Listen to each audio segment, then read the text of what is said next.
کیا آپ پیدائشی سڑو ہیں یا شادی کے بعد ہوئی؟ امی نے اپنا کام ترک کر کے اس بار اس کو ملامتی نظروں سے دیکھا۔ بس انہی فضول باتوں اور سوالوں کے لیے تم میرے گھر پیدا ہوئی ہو۔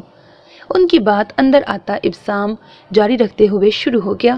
خالہ، اس کو اور بھی بہت سے کام کرنے تھے جس کے لیے دنیا میں آئی ہے، مثلاً رسالے پڑھنا، موویز دیکھنا، لوگوں کی جھوٹی شکایتیں لگا کر ان کو ابا سے جھٹکیاں پڑھوانا۔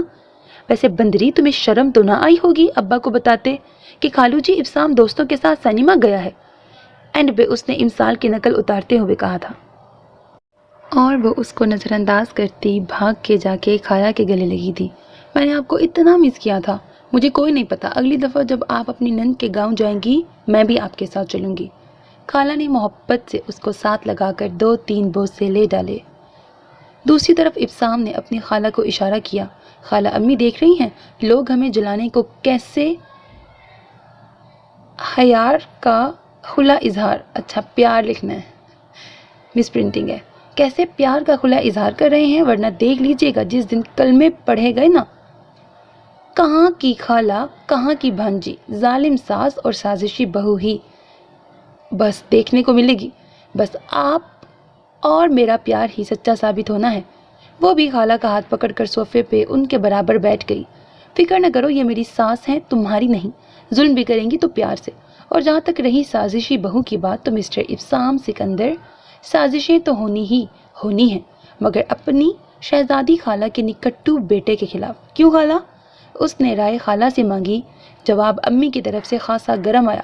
کیا کروں میں تمہاری اس گز بھر لمبی زبان کا، جسے چسکے لینے اور پٹر پٹر بے لگام دوڑنے کے سوا کوئی دوسرا کام نہیں۔ اس نے سنجیدہ ہونا کب سیکھا تھا؟ فٹ بولی، 2 تو آپ نے گنوا دیے ہیں۔ ویسے خالہ، میں آپ کے گھر کیوں نہیں پیدا ہوئی؟ کتنا اچھا ہوتا اگر آپ میری امی ہوتی اور ابسام میرے ماں باپ کی اولاد ہوتا۔ پہلے خود ہی آئیڈیا دیا، پھر خود ہی بولی، استغفار، یہ میں کیا چاہ رہی ہوں؟ اگر یہ امی کی اولاد ہوتا تو اس کا مطلب امی میری ساس ہوتی۔ یا اللہ تیرا شکر جو تو نے مجھے امی جیسی ہٹلر ساس نہیں دی۔ بیٹی کی بات سن کر ساجدہ کو ہنسی بھی آئی، غصہ بھی، جو ہمیشہ کی طرح سوچے سمجھے بغیر بولتی چلی جا رہی تھی۔ حالانکہ ان کا دل اس کے لمبے لمبے بے پرواہ کہکہوں سے ہمیشہ ڈرتا تھا۔ وہ دل کی سادی تھی، ایک تو خالہ سے بچپن کا پیار تھا اور امارہ کی بھی تو اس میں جان تھی۔ ابسام 1.5 سال کا تھا جب وہ دنیا میں آئی تھی۔ اس سے بڑی ایک بہن اور ایک چھوٹا بھائی تھا، مگر لاڈلی وہی تھی۔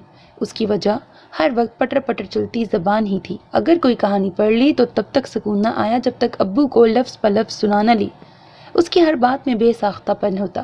پتہ نہیں یہ بات کس نے پہلے کی تھی، کوئی کہتا ابسام کی دادی نے، کوئی کہتا امسال کی دادی نے، پر یہ بات اب سارے خاندان برادری میں مشہور تھی کہ امسال امارہ کی بہو بنے گی۔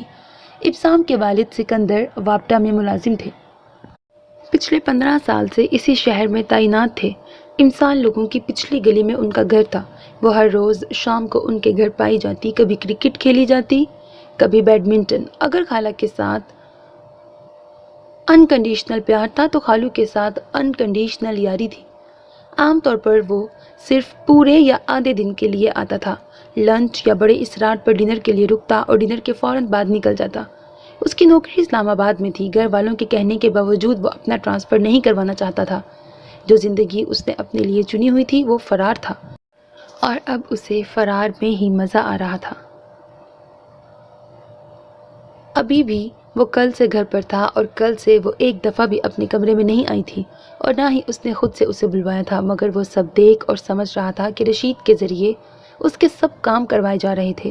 جس طرح وہ سب کچھ خاموشی سے کر رہی تھی، اسی طرح وہ سب کچھ خاموشی سے دیکھ رہا تھا۔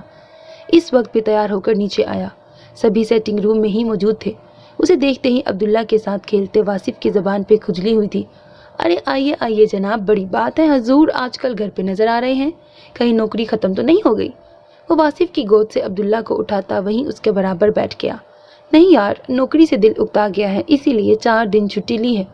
واصف کو جواب دینے کے بعد وہ ادھر ادھر دیکھتے ہوئے عبداللہ کی توجہ اپنی طرف کرنے کے لیے سیٹی بجانے لگا، جبکہ واصف ابھی تک منہ کھولے اپنے بڑے بھائی کی شکل دیکھ رہا تھا۔ سمرا نیچے کارپٹ پر بیٹھی عبداللہ کے دھلے ہوئے کپڑے طے کر کر کے ٹوکری میں رکھ رہی تھی، اور امسال دادا جی کے تخت پر ان کے برابر بیٹھی کوئی کتاب پڑھ کر سنا رہی تھی۔ سمرا نے واصف کا منہ بند کرتے ہوئے مشورہ دیا، منہ بند کر لو نہیں تو مکھی چلی جائے گی۔ واصف کی ایکٹنگ عروج پہ تھی، ارے عبداللہ کی ماں، جاؤ بھاگ کر دادا جی کے کمرے سے آلہ لے کر آؤ، اپنے بھائی کا بلڈ پریشر تو چیک کریں، جناب کہہ رہے ہیں کہ ان کا اپنی محبوبہ سے دل اکتا گیا ہے۔ وہ واصف کی طرف کوئی توجہ نہیں دے رہا تھا۔ محبوبہ کے نام پہ امسال کے ہاتھ میں پکڑی کتاب نہ جانے کیسے گر گئی۔ سبھی کا دھیان اس کی طرف گیا سوائے اس کے شوہر کے۔ واصف نے تو دل کھول کر کہا مارا۔ اس نے عبداللہ کو اس کی ماں کی گود میں ڈالا اور واصف سے مخاطب ہوا، اپنے ہاتھی سے دانت اندر کرو اور میرے ساتھ چلو، ذرا ایک دوست کے ابو کا 40واں ہے، افسوس کر آئیں۔ میں کیا اس گھر کا بڑا بوڑھا ہوں؟ واصف کے پاس فٹ جواب حاضر تھا، نہ جاؤ، میں دادا جان کو لے جاتا ہوں۔ وہ آواز تھوڑی اونچی کر کے دادا جی سے پوچھنے لگا، دادا ابو چلیں، ایک فوتگی کا افسوس کر آئیں۔ آدھے ممتاز مفتی کی کتاب میں گم دادا جی نے بھی سرنفی میں ہلا دیا، او یار تم جانتے تو ہو مجھ بڈھے سے تو 10 منٹ تک لگاتار بیٹھا نہیں جاتا، ایویں ادھر کوئی نئی مصیبت بناؤ گے، تم امسال کو لے جاؤ۔ دادا جی کے مشورے پر جہاں اس کی نظر بے اختیار اس جھکے ہوئے سر کی طرف گئی تھی، وہیں واصف تالی بجا کر دادا جی کو داد دیتا پٹوسی مار کر ایک ہی جست میں ان کے برابر جا بیٹھا۔ یہ کی نا بات، آج آپ نے ثابت کر دیا کہ شیر جوان آخر شیر جوان ہی ہوتے ہیں۔ واصف کے بیٹھتے ہی امسال تقریباً چیخ اٹھی، دیکھ کر موٹو دادا کی اینک پہ بیٹھ گئے ہو۔ بات تو کوئی نہیں ہوئی تھی، مگر پھر بھی کچھ لمحوں کے لیے ہر کوئی اپنی جگہ تھم سا گیا اور امسال کے شوہر کی نظریں اپنی بیوی کے چہرے سے ہٹنے سے انکاری ہو گئی تھی۔ سمرا نے ایک نظر سر جھکائے اپنے ہونٹ کاٹتی امسال کو دیکھا، پھر اپنے بھائی کی گہری سنجیدگی میں چھپی اذیت کو تو آنکھوں میں آنسو آ گئے، جنہیں صاف کرتی لہجے میں بشاشت پیدا کرتے ہوئے بولی، ٹھیک کہہ رہے ہیں بھابھی، آپ تیار ہو جائیں، آپ ہی بھائی کے ساتھ جائیں۔ امسال نے سر اٹھا کر سمرا کی جانب دیکھا تو اس کے چہرے پر پھیلی دہشت اور سراسیمگی دیکھ کر ان چاروں کے دل کٹ گئے تھے۔ وہ فوراً کتاب چھوڑ کر کھڑی ہو گئی۔ میں بھلا وہاں جا کر کیا کروں گی؟ اور ویسے بھی گھر پہ اتنے کام ہے، میرا نہیں خیال میرا جانا ممکن ہے۔ اس سے پہلے کہ وہ وہاں سے غائب ہوتی، واصف نے آگے بڑھ کر اس کا ہاتھ تھام لیا۔ کام وغیرہ کی فکر کیوں کرتی ہیں؟ یہ آپ کا موٹو ہے نا، سب دیکھ لوں گا۔ آپ جاؤ اور واپسی پہ میرے اور عبداللہ کے لیے برگر بھی لانا۔ اس نے منت بھری نظروں سے واصف کو دیکھتے ہوئے ہاتھ چھڑانا چاہا، مگر آج واصف کچھ سوچ چکا تھا۔ اس نے امسال کے آگے اپنے ہاتھ جوڑ دیے، میں معافی مانگتا ہوں، میں ہم سب کی طرف سے آپ سے معافی مانگتا ہوں۔ جو کچھ ہوا تھا اس میں نہ آپ کا قصور تھا نہ میرے بھائی کا، پھر آپ دونوں ایک دوسرے کو کس بات کی سزا دے رہے ہیں؟ امسال کے چہرے پہ پتھروں سی سختی تو آئی، پر رنگ لٹھے سا ہو گیا۔ اس نے واصف کے بندھے ہوئے ہاتھ کھول دیے، بولی تو آواز کانپ رہی تھی، آج کے بعد ایسی کوئی بات مت کرنا واسے، زیادتی کل بھی میرے ابو سے ہوئی تھی اور آج بھی، نتیجہ کل بھی میں نے بھگتا تھا، آج بھی میں ہی بھگت رہی ہوں، مگر فرق جانتے ہو کیا ہے؟ کل مجھے کوئی شکوہ نہیں تھا، جو بھی ان کا فیصلہ تھا ان کو میرے باپ کی حیثیت سے حق تھا اور یہ حق میں نے ان کو باخوشی دیا تھا۔ آگے جو ہوا وہ میرا نصیب، مگر اب جو ہوا ہے نا، مجھے جینے نہیں دیتا۔ میرا دم گھٹتا ہے یہ سوچ کر کہ میرے بڑوں نے زبردستی مجھے کسی کے سر پہ تھوپ دیا۔ وہ شاید اس کی موجودگی سے غافل ہو گئی تھی۔ پہلے وہ سارا سین یوں دیکھتا اور سنتا رہا جیسے یہ اس کے گھر کی نہیں کسی ڈرامے کی سٹوری چل رہی ہو، مگر امسال کی آخری بات نے اسے اپنی جگہ سے اٹھ کر اس کے مقابل آنے پر مجبور کر دیا۔ کس کی بات کر رہی ہو؟ اس کی آواز اپنے قریب سنتے ہی وہ بت بن گئی۔ تیزی سے وہاں سے ہٹ جانا چاہا، مگر اس نے سامنے آ کر راستہ روک دیا۔ آج سرے بازار موضوع چھڑ ہی گیا ہے تو بات کرنے میں کیا حرج ہے؟ یوں تو پچھلے 6 ماہ سے دونوں ایک دوسرے کے نکاح میں تھے، مگر آج پورے 4 سال بعد وہ اس کے ساتھ براہ راست مخاطب ہوا تھا۔ امسال کو یوں لگا جیسے سینے میں سے ساری ہوا ختم ہو گئی ہو۔ وہ آج 4 سال بعد پھٹتی آنکھوں سے اسے اپنے قریب کھڑا دیکھ رہی تھی۔ اس کے سامنے کھڑے آدمی کی شکل پہ رقم تھا کہ وہ بڑی لمبی مسافت کر کے اس تک آیا ہے۔ جس چہرے پہ ہمہ وقت شوخیاں اور مسکراہٹیں بکھری رہتی تھیں، اس کی شخصیت ہی نہیں، ہر وقت بولتی رہنے والی آنکھیں بھی خاموش تھیں۔ میرا راستہ چھوڑ دو، بات درمیان میں ہی رہ گئی، کیونکہ اس کی ٹانگوں نے بوجھ اٹھانے سے انکار کر دیا۔ تاریکی میں ڈوبتے ذہن میں بس ایک احساس بچا تھا کہ اس کو تھامنے کے لیے جس کے ہاتھ اس کی جانب بڑھے تھے وہ اس کا نہیں تھا۔ وہ شاندار آن بان والا شخص جس کے سر پر سفید بال زیادہ اور کالے کم تھے، وہ ہر لحاظ سے مکمل تھا، اس کی دسترس میں تھا مگر اس کا نہیں تھا۔ وہ بے ہوش ہو کر گرنے لگی تھی، مگر اس نے اس کو گرنے نہیں دیا بلکہ اس کو اپنی کسی قیمتی متاع کی طرح سنبھال لیا۔ تینوں بہن بھائیوں کے ہاتھوں سے طوطے چھوٹ گئے۔ ڈاکٹر کے بعد امی ابو نے بھی سختی سے منع کیا ہوا تھا کہ اس گھر میں کوئی بھی انسان سے اس موضوع پر کوئی بات نہیں کرے گا، اور آج یوں ہی باتوں باتوں میں بات ہاتھ سے نکل گئی تھی۔ اگلے 5-10 منٹ تک بھی اس کو ہوش نہیں آیا تھا۔ سمرا تو باقاعدہ رو رہی تھی۔ دادا جی نے سمرا کو ڈانٹ دیا، سمی پتر تم تو چپ کرو، اور تم دونوں بھائی اس کو ہسپتال لے جاؤ، میرا دل گھبرا رہا ہے، کب کی یوں ہی بے سدھ پڑی ہے۔ اس نے واصف کو گاڑی نکالنے کا بولا اور خود اس کو اٹھا کر باہر گاڑی تک لایا۔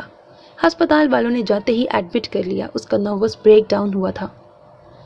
آپ یہ کیا کہہ رہے ہیں؟ بھلا ایسا کیسے ممکن ہے؟ سبھی لوگ آج عید کے ڈنر پر ساشتا کی طرف انوائٹ تھے۔ تب الماس کی شادی کو 2 سال ہو چکے تھے اور وہ اپنی ساس سسر اور بچے سمیت موجود تھی۔ امسال کے ددیال سے پھپھیاں چاچو حتیٰ کہ دونوں طرف کی پوری فیملی جمع تھی۔ جب اعجاز صاحب نے سب کے سروں پر بم پھوڑا، مجھے آپ سب لوگوں کی تھوڑی سی توجہ چاہیے۔ جب وہ اپنی سیٹ سے کھڑے ہو کر بولے تو بچوں سمیت بڑوں کی توجہ بھی حاصل ہو گئی۔ اصل میں امسال کے لیے ایک بہت اچھا رشتہ آیا ہے۔ لڑکا سول انجینئر ہے، میرے دوست کا بیٹا ہے۔ وہ بول رہے تھے اور باقی وہاں موجود ہر بندے کو جیسے سانپ سونگھ گیا۔ سب سے پہلے امارہ کو بولنے کا ہوش آیا۔ انہوں نے اس دفعہ براہ راست امارہ سے ہی بات کی۔ دیکھو امارہ، تم خود سمجھدار ہو، تمہارے بیٹے کی تو ابھی تعلیم بھی مکمل نہیں ہوئی، اور کیا گارنٹی ہے کہ کل کو کوئی نوکری کرے گا یا نہیں؟ تم لوگوں کے پاس سوائے سکندر کی آمدنی کے اور تو کوئی ذریعہ بھی نہیں۔ ہر والدین کو یہ حق ہے کہ وہ اپنی اولاد کے لیے بہتر سے بہترین کا انتخاب کریں۔ ابسام اور امسال کا رشتہ آگے چل کر اتنا کامیاب ہوتا دکھائی نہیں دیتا۔ میاں بیوی میں سے کسی ایک کو تو سنجیدہ مزاج ہونا چاہیے۔ یہاں ابسام امسال سے بھی 2 ہاتھ آگے ہے۔ سکندر اور ابسام تو دونوں سر جھکا کر اعجاز کی باتیں سن رہے تھے، مگر امارہ نے تھل تھل بہتے آنسو پلو سے صاف کیے۔ اعجاز بھائی، جب شادی کا وقت آئے گا ابسام ایسا تھوڑی رہے گا، اور میرا بیٹا ماشاءاللہ بہت ذہین ہے، دیکھ لیجئے گا، بہت ترقی کرے گا۔ اعجاز نے انہیں درمیان میں ہی ٹوک دیا۔ سکندر، امارہ کو سمجھاؤ، پاگلوں جیسی باتیں نہ کرے۔ میں مہینے 2 میں امسال کی شادی فرید کے ساتھ کر رہا ہوں۔ تمہارے بیٹے کو اسٹیبلش ہونے کے لیے سالوں درکار ہیں، اور میں کسی سراب کی امید میں اپنی بیٹی کو نہیں بٹھا سکتا۔ اور آپ سب لوگوں کے سامنے بات کرنے کا مقصد ہی یہی تھا کہ دوبارہ کوئی مجھ سے اس موضوع پر بات نہ کرے، کیونکہ یہ میرا آخری فیصلہ ہے۔ سکندر اپنی جگہ سے کھڑے ہوئے تو امارہ اور بچوں کو بھی چلنے کا اشارہ کیا۔ اعجاز بھائی، آپ کی ہر بات اپنی جگہ درست، مگر اچھا ہوتا اگر آپ بچوں کی خوشی کا خیال کر لیتے۔ سکندر کی بات پر اعجاز کے چہرے پر مسکراہٹ دوڑ گئی۔ سکندر، امسال میری بیٹی ہے اور میں اس کی رگ رگ سے واقف ہوں۔ اگر اس بات میں ذرا سا بھی مجھے شک ہوتا نا کہ امسال کی مرضی باپ کے سوا ہوگی، تو یوں تم سب لوگوں کے سامنے اس طرح کھل کر بات نہ کرتا۔ باپ کے یہ الفاظ امسال کے جلتے ہوئے دل پر ٹھنڈی برف بن کر ایسے گرے کہ ہر جذبہ مر گیا۔ اندر باہر پرسکون خاموشی چھا گئی۔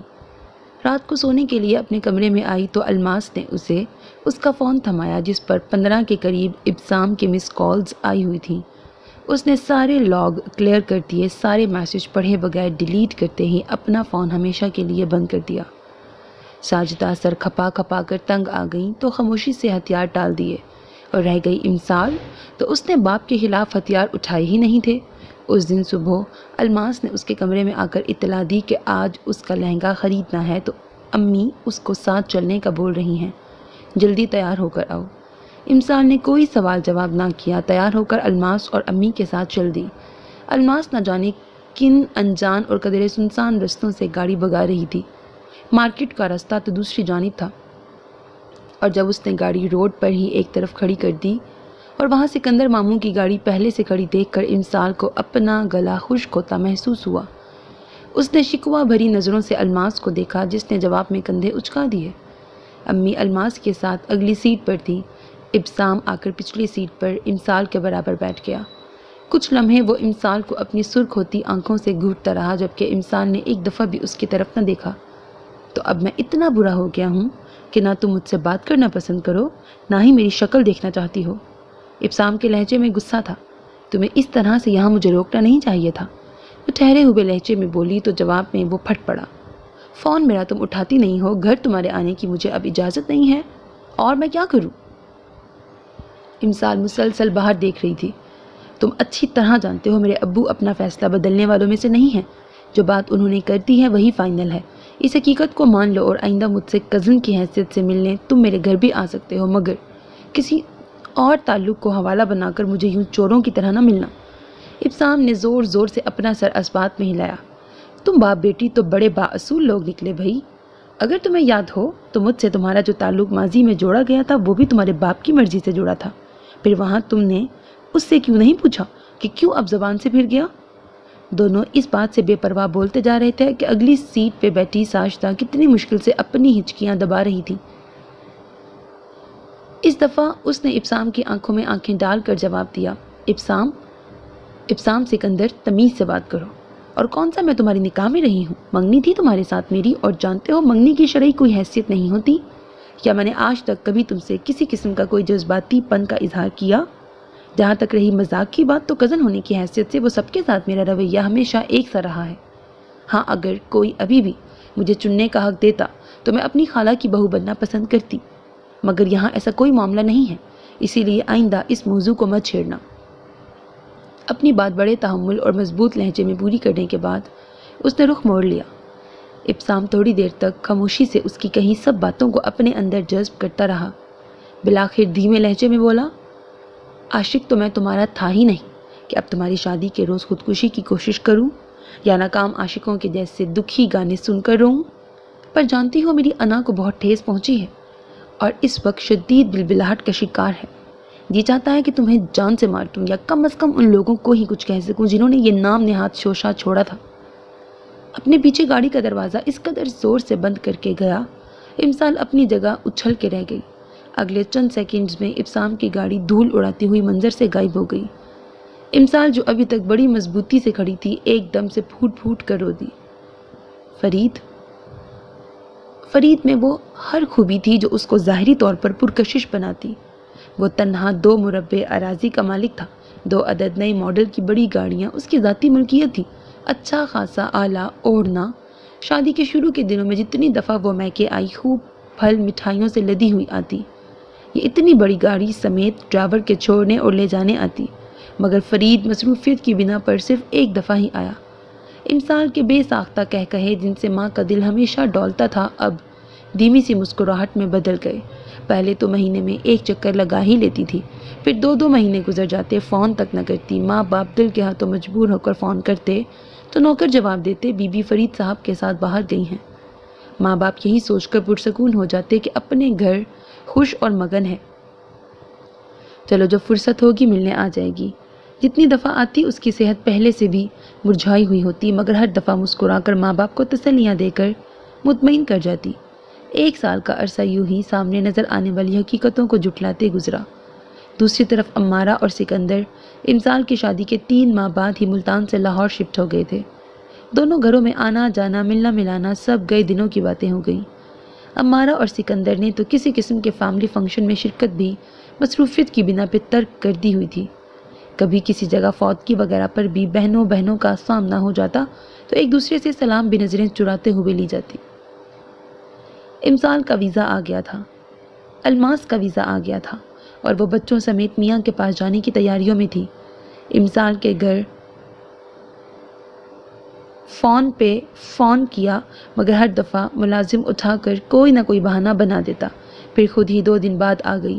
عام سا سوٹ تھا جس کا رنگ اڑ کر بدرنگ ہو چکا تھا، پیروں میں عام سی گھر میں پہنی جانے والی چپل، چہرے پہ بے رونقی اور آنکھوں میں دنیا بھر کی ویرانی۔ ساجدہ نے بے اختیار روتے ہوئے اسے گلے سے لگا لیا۔ یہ کیا حالت بنائی ہوئی ہے اپنی؟ اس نے ماں سے نظر چرائی۔ مجھے اپنا کوئی جوڑا دے دیں یا الماس آپا کا کوئی پرانا جوڑا پڑا ہو تو وہ دے دیں، میں ابو کے گھر آنے سے پہلے بدل لیتی ہوں۔ آپ بھی ان کو کچھ مت بتائیے گا۔ اصل میں فرید کی اماں نے مجھے آنے کی اجازت دی تو میں نے جلدی میں کپڑے بھی نہ بدلے کہ کہیں پھر وہ اپنا فیصلہ نہ بدل لیں۔ کبھی کبھی وہ بہت سخت رویہ اپنا لیتی ہیں۔ وہ ایک ٹرانس میں بول رہی تھی اور ساجدہ کے آنسو بھل بھل بہہ رہے تھے۔ مجھے پتہ تھا تم وہاں خوش نہیں ہو، ساجدہ ہچکیوں کے درمیان بولی تو امسال نے تیزی سے ان کے ہونٹوں پہ اپنا ہڈیاں نکلا ہاتھ رکھ دیا۔ نہ امی پلیز ایسا نہ بولیں، میری اتنے عرصے کی محنت پر پانی پھر جائے گا۔ امی، میری ساس کو میری پہلی منگنی کا علم نہیں ہے، اگر بھنک بھی پڑی نا تو میری نیک نامی پر دھبا لگ جائے گا، اور یقین مانے میں خوش ہوں، سب کو خوش رکھنے کی پوری کوشش بھی کرتی ہوں، مگر وہ لوگ پھر بھی ناراض ہی رہتے ہیں۔ اصل میں جو ان کا مطالبہ تھا وہ پورا کرنے سے میں نے انکار کر دیا، اسی لیے ناراض ہو کر فرید نے دوسری شادی کر لی، مگر آپ فکر نہ کریں، تھوڑا غصے والا ہے، کبھی کبھی ہاتھ اٹھا لیتا ہے، مگر دل کا برا نہیں ہے۔ وہ تو جیسے بہت عرصے بعد بیٹھی تو دل کا سارا غبار نکال کر اٹھی، مگر دروازے کے قریب کوئی کھڑا کھڑا لہرا کر گرا تھا۔ وہ امسال کا باپ تھا۔ اس دن ان کو پہلا ہارٹ اٹیک آیا۔ الماس کا جانا فی الحال ملتوی ہو گیا۔ سب کی توجہ اعجاز کی طرف ہو گئی، جو ایک دن میں ہی بہت بوڑھے ہو گئے تھے۔ کچھ بہتر ہو کر گھر آئے اور فرید کے باپ، جو کہ ان کا اپنا دوست رہا تھا، اپنی بیٹی کا قصور جاننا چاہا تو معلوم ہوا فرید چاہتا تھا کہ امسال اپنے باپ کی جائیداد میں اپنا حصہ طلب کرے، جس کو سنتے ہی امسال نے قطعاً انکار کر دیا۔ اس کو اس کے انکار کا مزہ چکھانے کے لیے اپنی گرل فرینڈ سے شادی کر لی تھی، اور اب اس گھر میں امسال کی حیثیت نوکروں سے زیادہ نہ تھی، اور یہ سب امسال کے انکار کا نتیجہ تھا۔ اگر اچھی بیوی ثابت ہوتی تو بھلا فرید کو کیا پڑی تھی دوسری شادی کرنے کی؟ اوپر سے شادی کو 1.25 سال ہونے کو آیا تھا، ابھی تک امسال کی جانب سے کوئی خوشخبری نہ ملی، جبکہ دوسری بیوی سے فرید کو آتے ہی اچھی خبر ملی تھی۔ امسال کے ساس سسر نے رات کو فون پر اعجاز اور ساجدہ کو ان کی بیٹی کی نالائکیاں گنوائیں، اور دن چڑھتے ہی فرید کی طرف سے رجسٹری سے طلاق وصول ہو گئی۔ جس باب کو اعجاز نے بڑی خوشی سے شروع کیا تھا اور ان کی بیٹی نے اپنا خون دے کر لکھا تھا، وہ یوں ہی خاموشی سے ختم ہو گیا۔ الماس امریکہ چلی گئی۔ ٹیپو اپنی پڑھائی میں سر دے کر اور فراموش ہو گیا، اور امسال ساری ہمتیں مجتمع کر کے اپنے ماں باپ کو سنبھالنے لگی۔ کبھی کبھی سب سے چھپ کر رو بھی لیتی۔ ایک دن امی سے بولی، کیا میں نوکری کر کے کسی ہاسٹل میں رہ لوں؟ اس کی عدت پوری ہوئے بھی مہینے گزر چکے تھے۔ ساجدہ اس کی بات پر ہکا بکا رہ گئی۔ ایسی بات کیوں کی تم نے؟ وہ بے بسی سے ماں کی طرف دیکھتے ہوئے بولی، اصل میں لوگ تو یہی سمجھتے ہوں گے نا کہ میرے جیسی لاپرواہ اور ماہی منڈا سی لڑکی کی شادی اگر ٹوٹی ہے تو اس پہ میرا ہی قصور ہوگا۔ مجھے سنجیدگی سے رشتے نبھانے آئے ہی نہیں ہوں گے، اس لیے اگر میں ہاسٹل میں رہوں گی تو کسی کو کیا پتہ چلے گا کہ لوگ پوچھیں تو کہہ دیا کرنا کہ سسرال میں ہے۔ ساجدہ نے اپنی اس بیٹی کی شکل دیکھی جس کو شادی سے پہلے انڈا تک ابالنا نہ آتا تھا، جس نے اپنے کپڑے تک نہ کبھی خود سے دھوئے نہ استری کیے تھے، جو کھانا بھی ماں سے نکلوا کر کھاتی۔ آج سارے گھر کی صفائیاں وہ دن نکلنے سے پہلے ہی کر دیتی۔ ماں باپ بھائی کے کپڑے دھونے اور استری کرنے کے بعد ان کے کمرے میں تیار ملتے، کھانا تینوں وقت کا عین ٹائم پر تازہ گرم گرم ملتا۔ وہ سر سے پاؤں تک بدل گئی ہوئی تھی۔ کبھی سارا دن گزر جاتا، اس کی آواز سننے کو نہ ملتی۔ ساجدہ جب بہت دیر تک اس کو یک ٹک غور سے دیکھتی رہی تو اس نے ان کا بازو کھینچ کر متوجہ کیا۔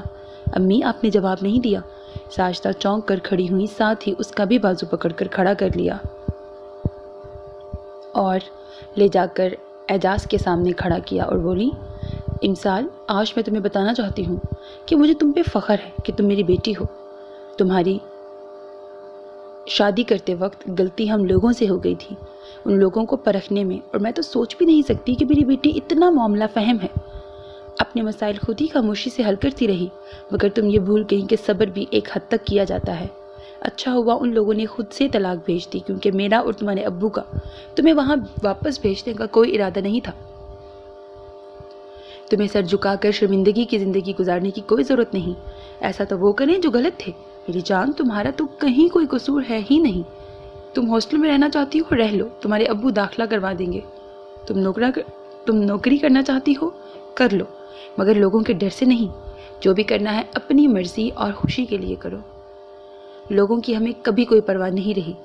ساجدہ بول رہی تھی اور اعجاز اس دوران خاموشی سے سر جھکا کر کھڑی امسال کا جائزہ لے رہے تھے۔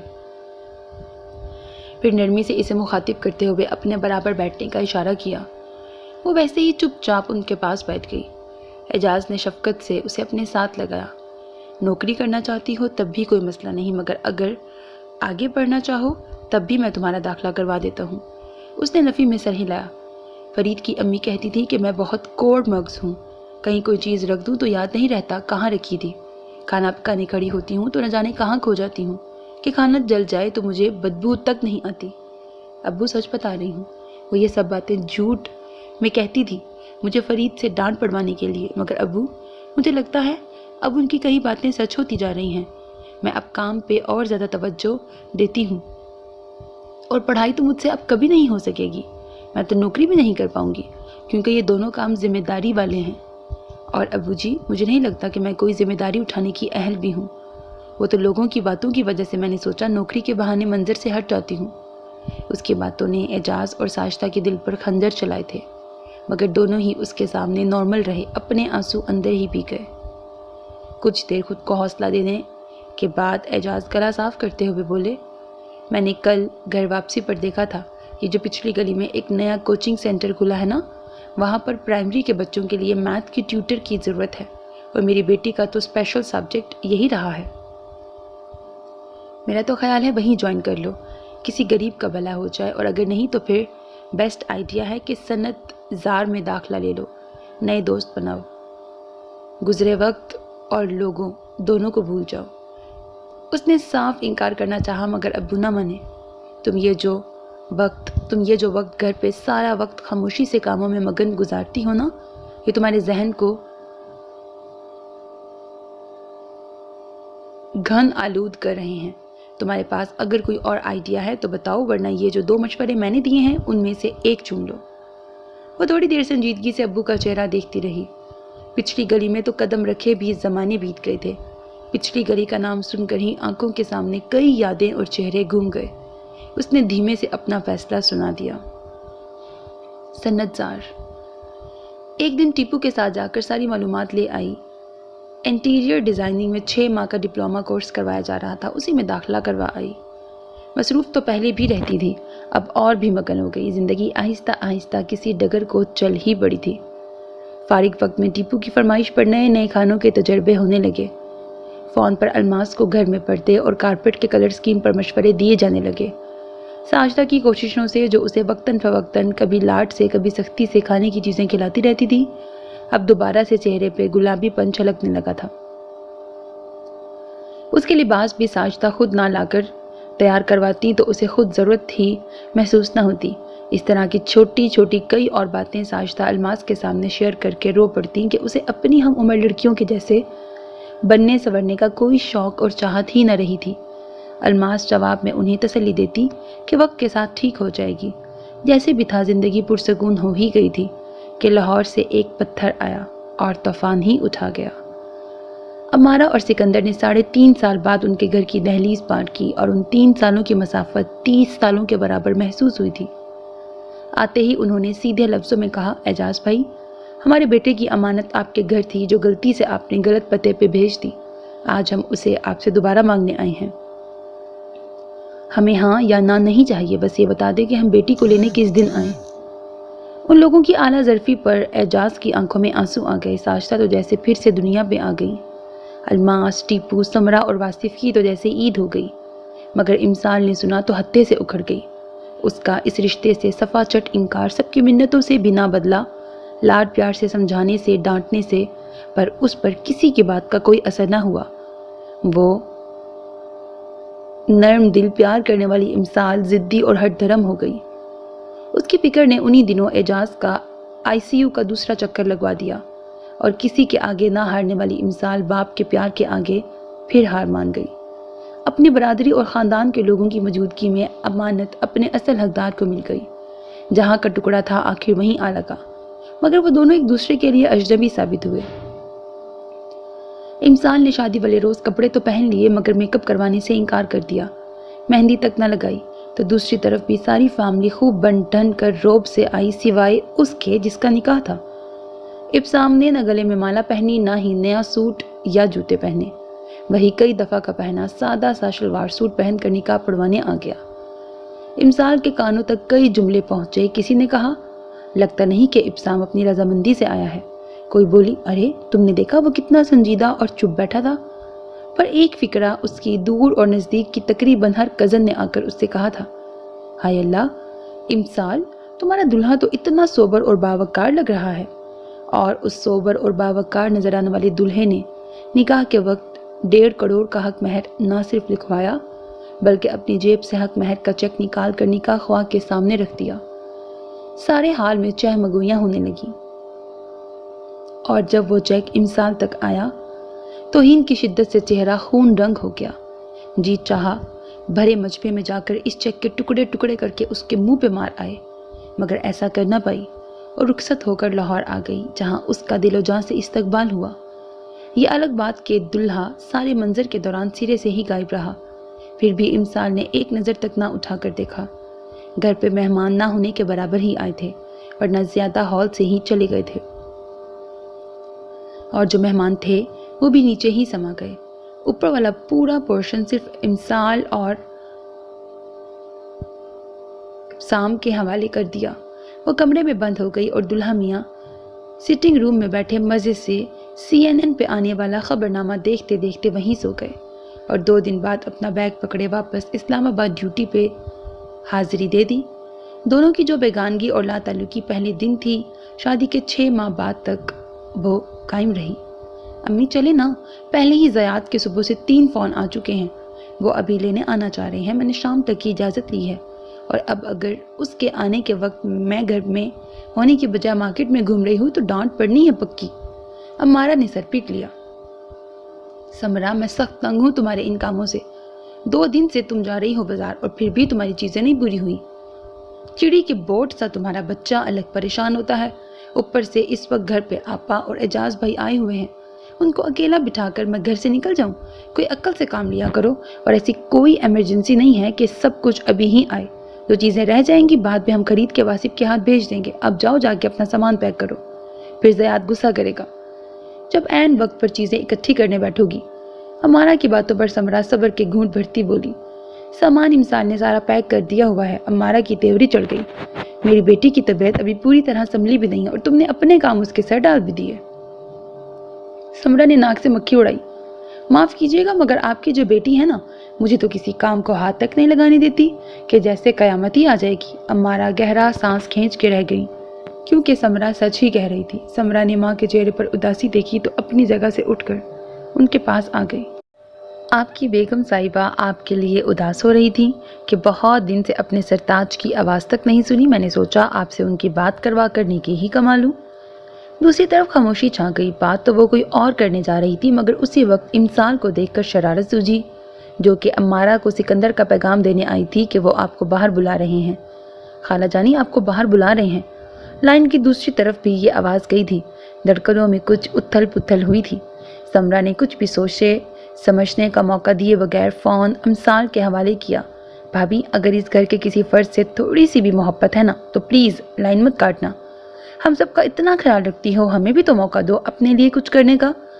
ان کے روبرو ہو کر بات نہیں کرنی تو نہ کرو، دونوں فون پر تو حال احوال پوچھ سکتے ہو نا۔ بھائی تم بھی پلیز فون مت بند کرنا۔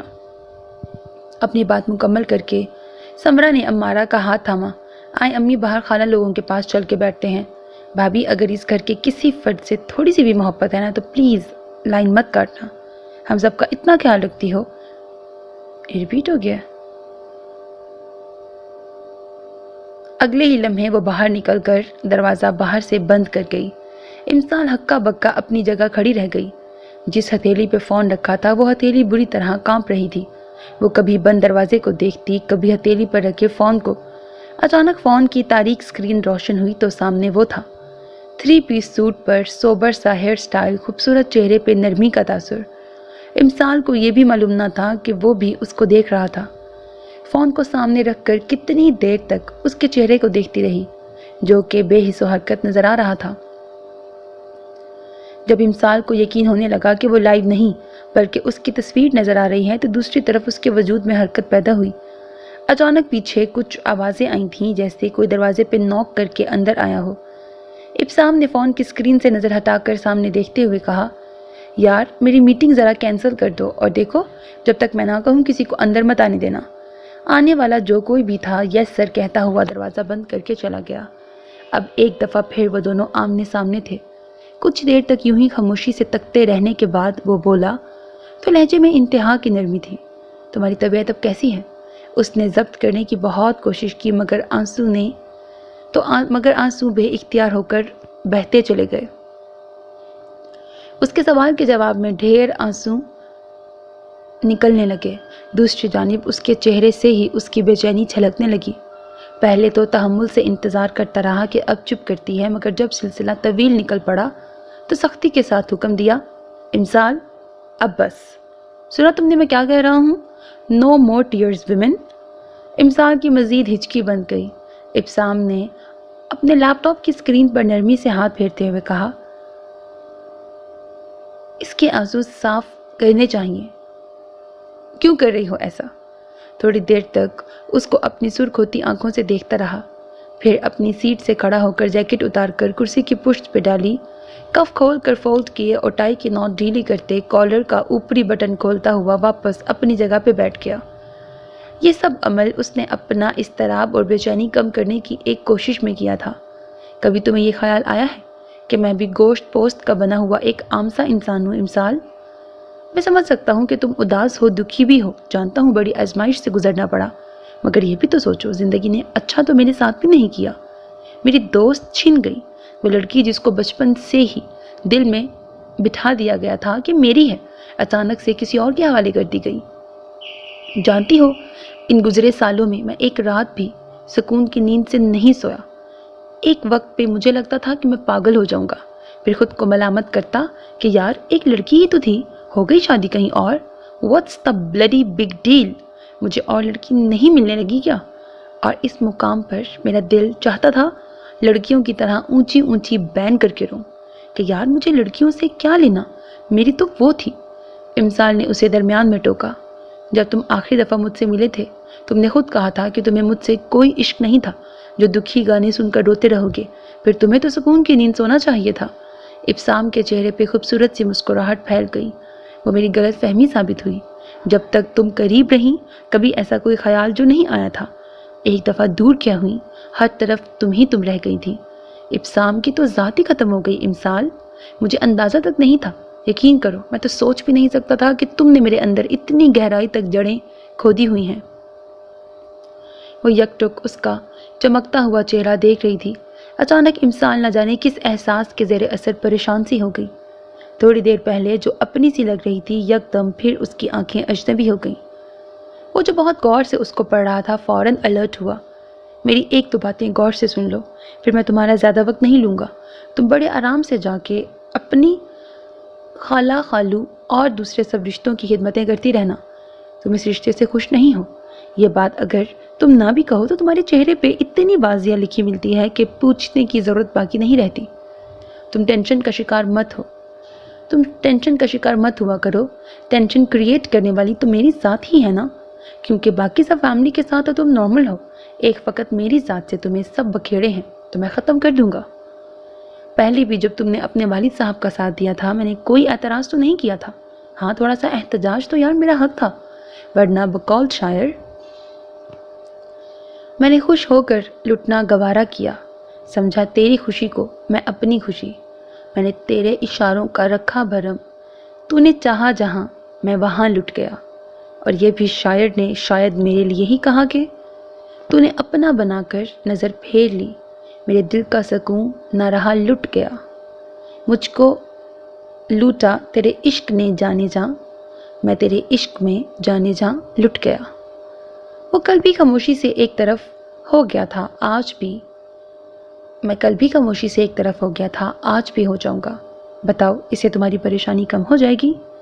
وہ پھر سے رونا شروع ہو گئی تو ابسام گہرا سانس بھر کے رہ گیا۔ اگر میں تم سے بھی علیحدگی لے لوں گی تو ابو یہی سوچیں گے کہ میں نے ان کو معاف نہیں کیا، حالانکہ مجھے ان سے سوائے تمہاری شادی کروانے کے اور کوئی شکوہ نہیں ہے۔ اگر مجھے ذرا بھی علم ہوتا کہ یہ میری شادی تم سے کرا دیں گے تو میں کبھی فرید سے علیحدگی نہ لیتی، میں اس کے پیر پڑ جاتی، کسی بھی طرح اس کو منا لیتی کہ اپنی چار دیواری میں رہنے دے، نہ رکھتا وہ مجھ سے کوئی تعلق، بدلے میں ہفتے میں ایک دفعہ ہاتھ اٹھانے کی بجائے روز مار لیتا، مگر پھر بھی اس زندگی کی ضلالت اس موجودہ زندگی سے کم ہی ہوتی۔ اب تو میں اپنے آپ سے بھی آنکھ ملانے کے قابل نہیں رہی ہوں۔ وہ اپنی بھووں کے درمیانی حصے میں انگلی پھیر رہا تھا، بڑے ٹھہرے اور سرد لہجے میں شروع ہوا، یہ ساری بکواس کرنے کی بجائے تم ایک ہی دفعہ مجھے گولی کیوں نہیں مار دیتی ہو؟ یا کہو تو میں خود اپنے آپ کو شوٹ کر کے تمہاری پریشانی دور کر دوں۔ امسال اس کے لہجے سے خائف ہو کر دھیمے سے بولی، ایسی باتیں نہ کرو۔ جواب میں وہ جھنجھلا اٹھا، ایسی نہیں تو اور کیسی باتیں کروں؟ میری بیوی مجھے بولے کہ میرے ساتھ زندگی گزارنا اس کے لیے ضلالت کا باعث ہے، تو کیا اس بات پر مجھے فخر سے سینہ چوڑا کر کے چوک میں اپنا بت لگوانا چاہیے کہ آنے جانے والے مجھ پر پھولوں کے ہار ڈال کر گزرے؟ امسال اس کا غصہ دیکھ کر گڑبڑا گئی۔ میں نے بیوی کی حیثیت سے تھوڑی ایسا بولا ہے۔ اس کی بات پر فٹ سوال آیا تھا۔ اچھا تو کیا میری گرل فرینڈ کی حیثیت سے ارشاد فرمایا ہے؟ وہ آگے سے خاموشی ہو گئی۔ ابسام نے اپنے بالوں میں ہاتھ پھیرا، میری ایک بات مانو گی؟ میں اس وقت آفس میں ہوں، زیادہ لمبی بات نہیں کر سکتا، اور ویسے بھی یہ مسئلہ فون پہ بیٹھ کے حل ہونے والا نہیں ہے، اسی لیے میں تمہارے لیے ٹکٹ کروا دیتا ہوں، تم ادھر آ جاؤ پھر بات کریں گے۔ اس کی بات کے دوران ہی امسال نے نفی میں سر ہلانا شروع کر دیا۔ میں ہرگز بھی وہاں نہیں آؤں گی۔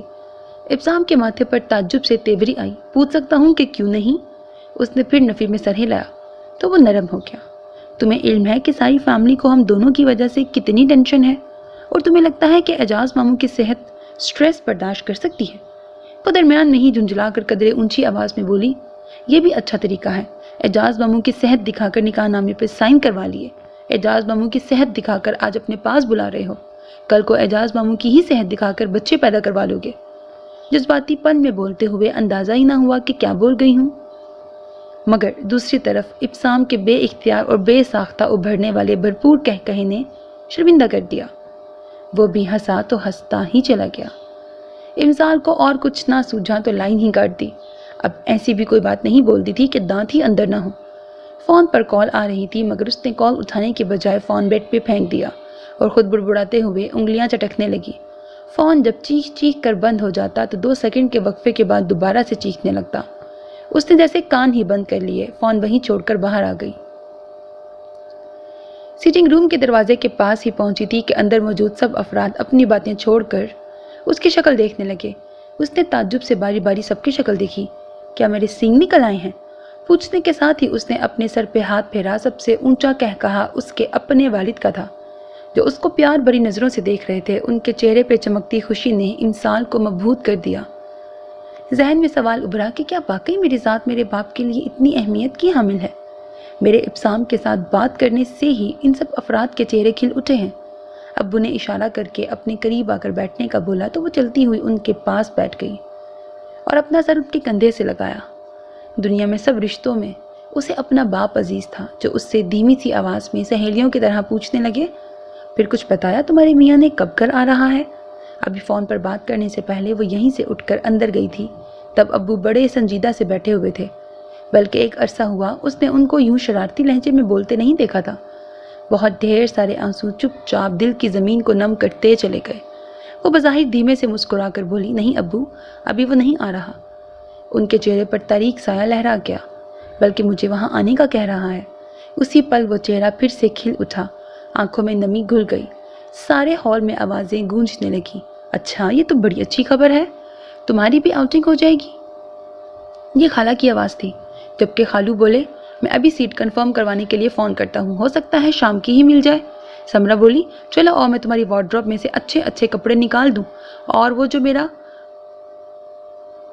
سوٹ ہے نا اس کی فٹنگ بہت زیادہ ہے، وہ بھی تم رکھ لینا۔ امی بولی، میں اور ہمارا مارکیٹ کا چکر لگا آتی ہیں، جو بھی چاہیے لسٹ بنا دو۔ وہ حیران پریشان رہ گئی، ایک دم چلائی، بس۔ سب خاموش ہو گئے۔ سچی میں مجھے علم ہوتا نا کہ آپ لوگ مجھے یہاں سے نکال کر اتنے خوش ہوں گے تو میں کبھی بھی اپنے معصوم سے شوہر کو وہاں نوکروں کے اوپر چھوڑ کر یہاں نہ رکتی۔ سچی کہتے ہیں کہ بھلائی کا کوئی زمانہ نہیں ہے۔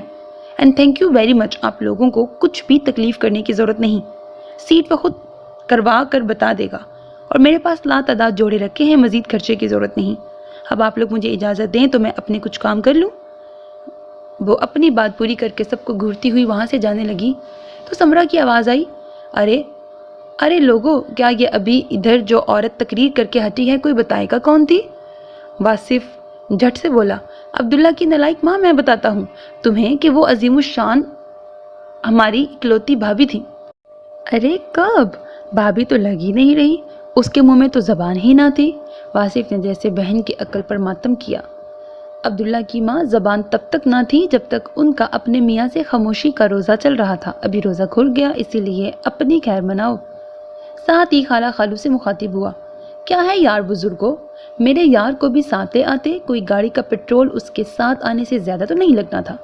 اعجاز مسکراتے ہوئے بتانے لگے، نہیں بیٹے، گھر پہ بھی تو کسی نے رکنا تھا، تم ایسا کرو نا، واپسی پہ ہمارے ساتھ چلو، بلکہ تمہارے دادا کو بھی ساتھ لے کر جانا ہے، کپاس کی کٹائی ہونی ہے، ڈیرے پہ آج کل بڑی رونق لگتی ہے۔ دادا اسی وقت بولے، ہمارا پتر میرا بیگ تیار کر دو، آج سمرا بھی جا رہی ہے، امسال نے بھی جانا ہے، اور یہ لو مڑوا صرف اگر ماسی ماسٹر کے ساتھ چلا گیا تو میں گھر پر تمہارے میاں کی سڑی ہوئی شکل نہیں دیکھ سکتا۔ اچھا یہی ہے کہ اعجاز کے ڈیرے پہ آنے والے چنگڑوں سے نئے نئے قصے سن کر آؤں۔ سکندر کی بیچاری سی بنی شکل دیکھ کر سب کی ایک دفعہ پھر ہنسی نکلی۔ سچی میں مجھے بے انتہا شرم آ رہی ہے۔ سمرا نے اس کے بازو پہ ایک ہاتھ رسید کیا۔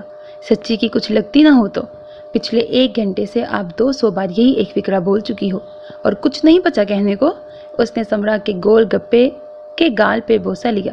مجھے یوں لگ رہا ہے کہ میں اسلام آباد نہیں بلکہ تیسری دنیا کے کسی ملک میں جا رہی ہوں، جو یوں 2 گاڑیاں بھر کے آپ لوگ مجھے ایئرپورٹ سی آف کرنے آئے ہیں۔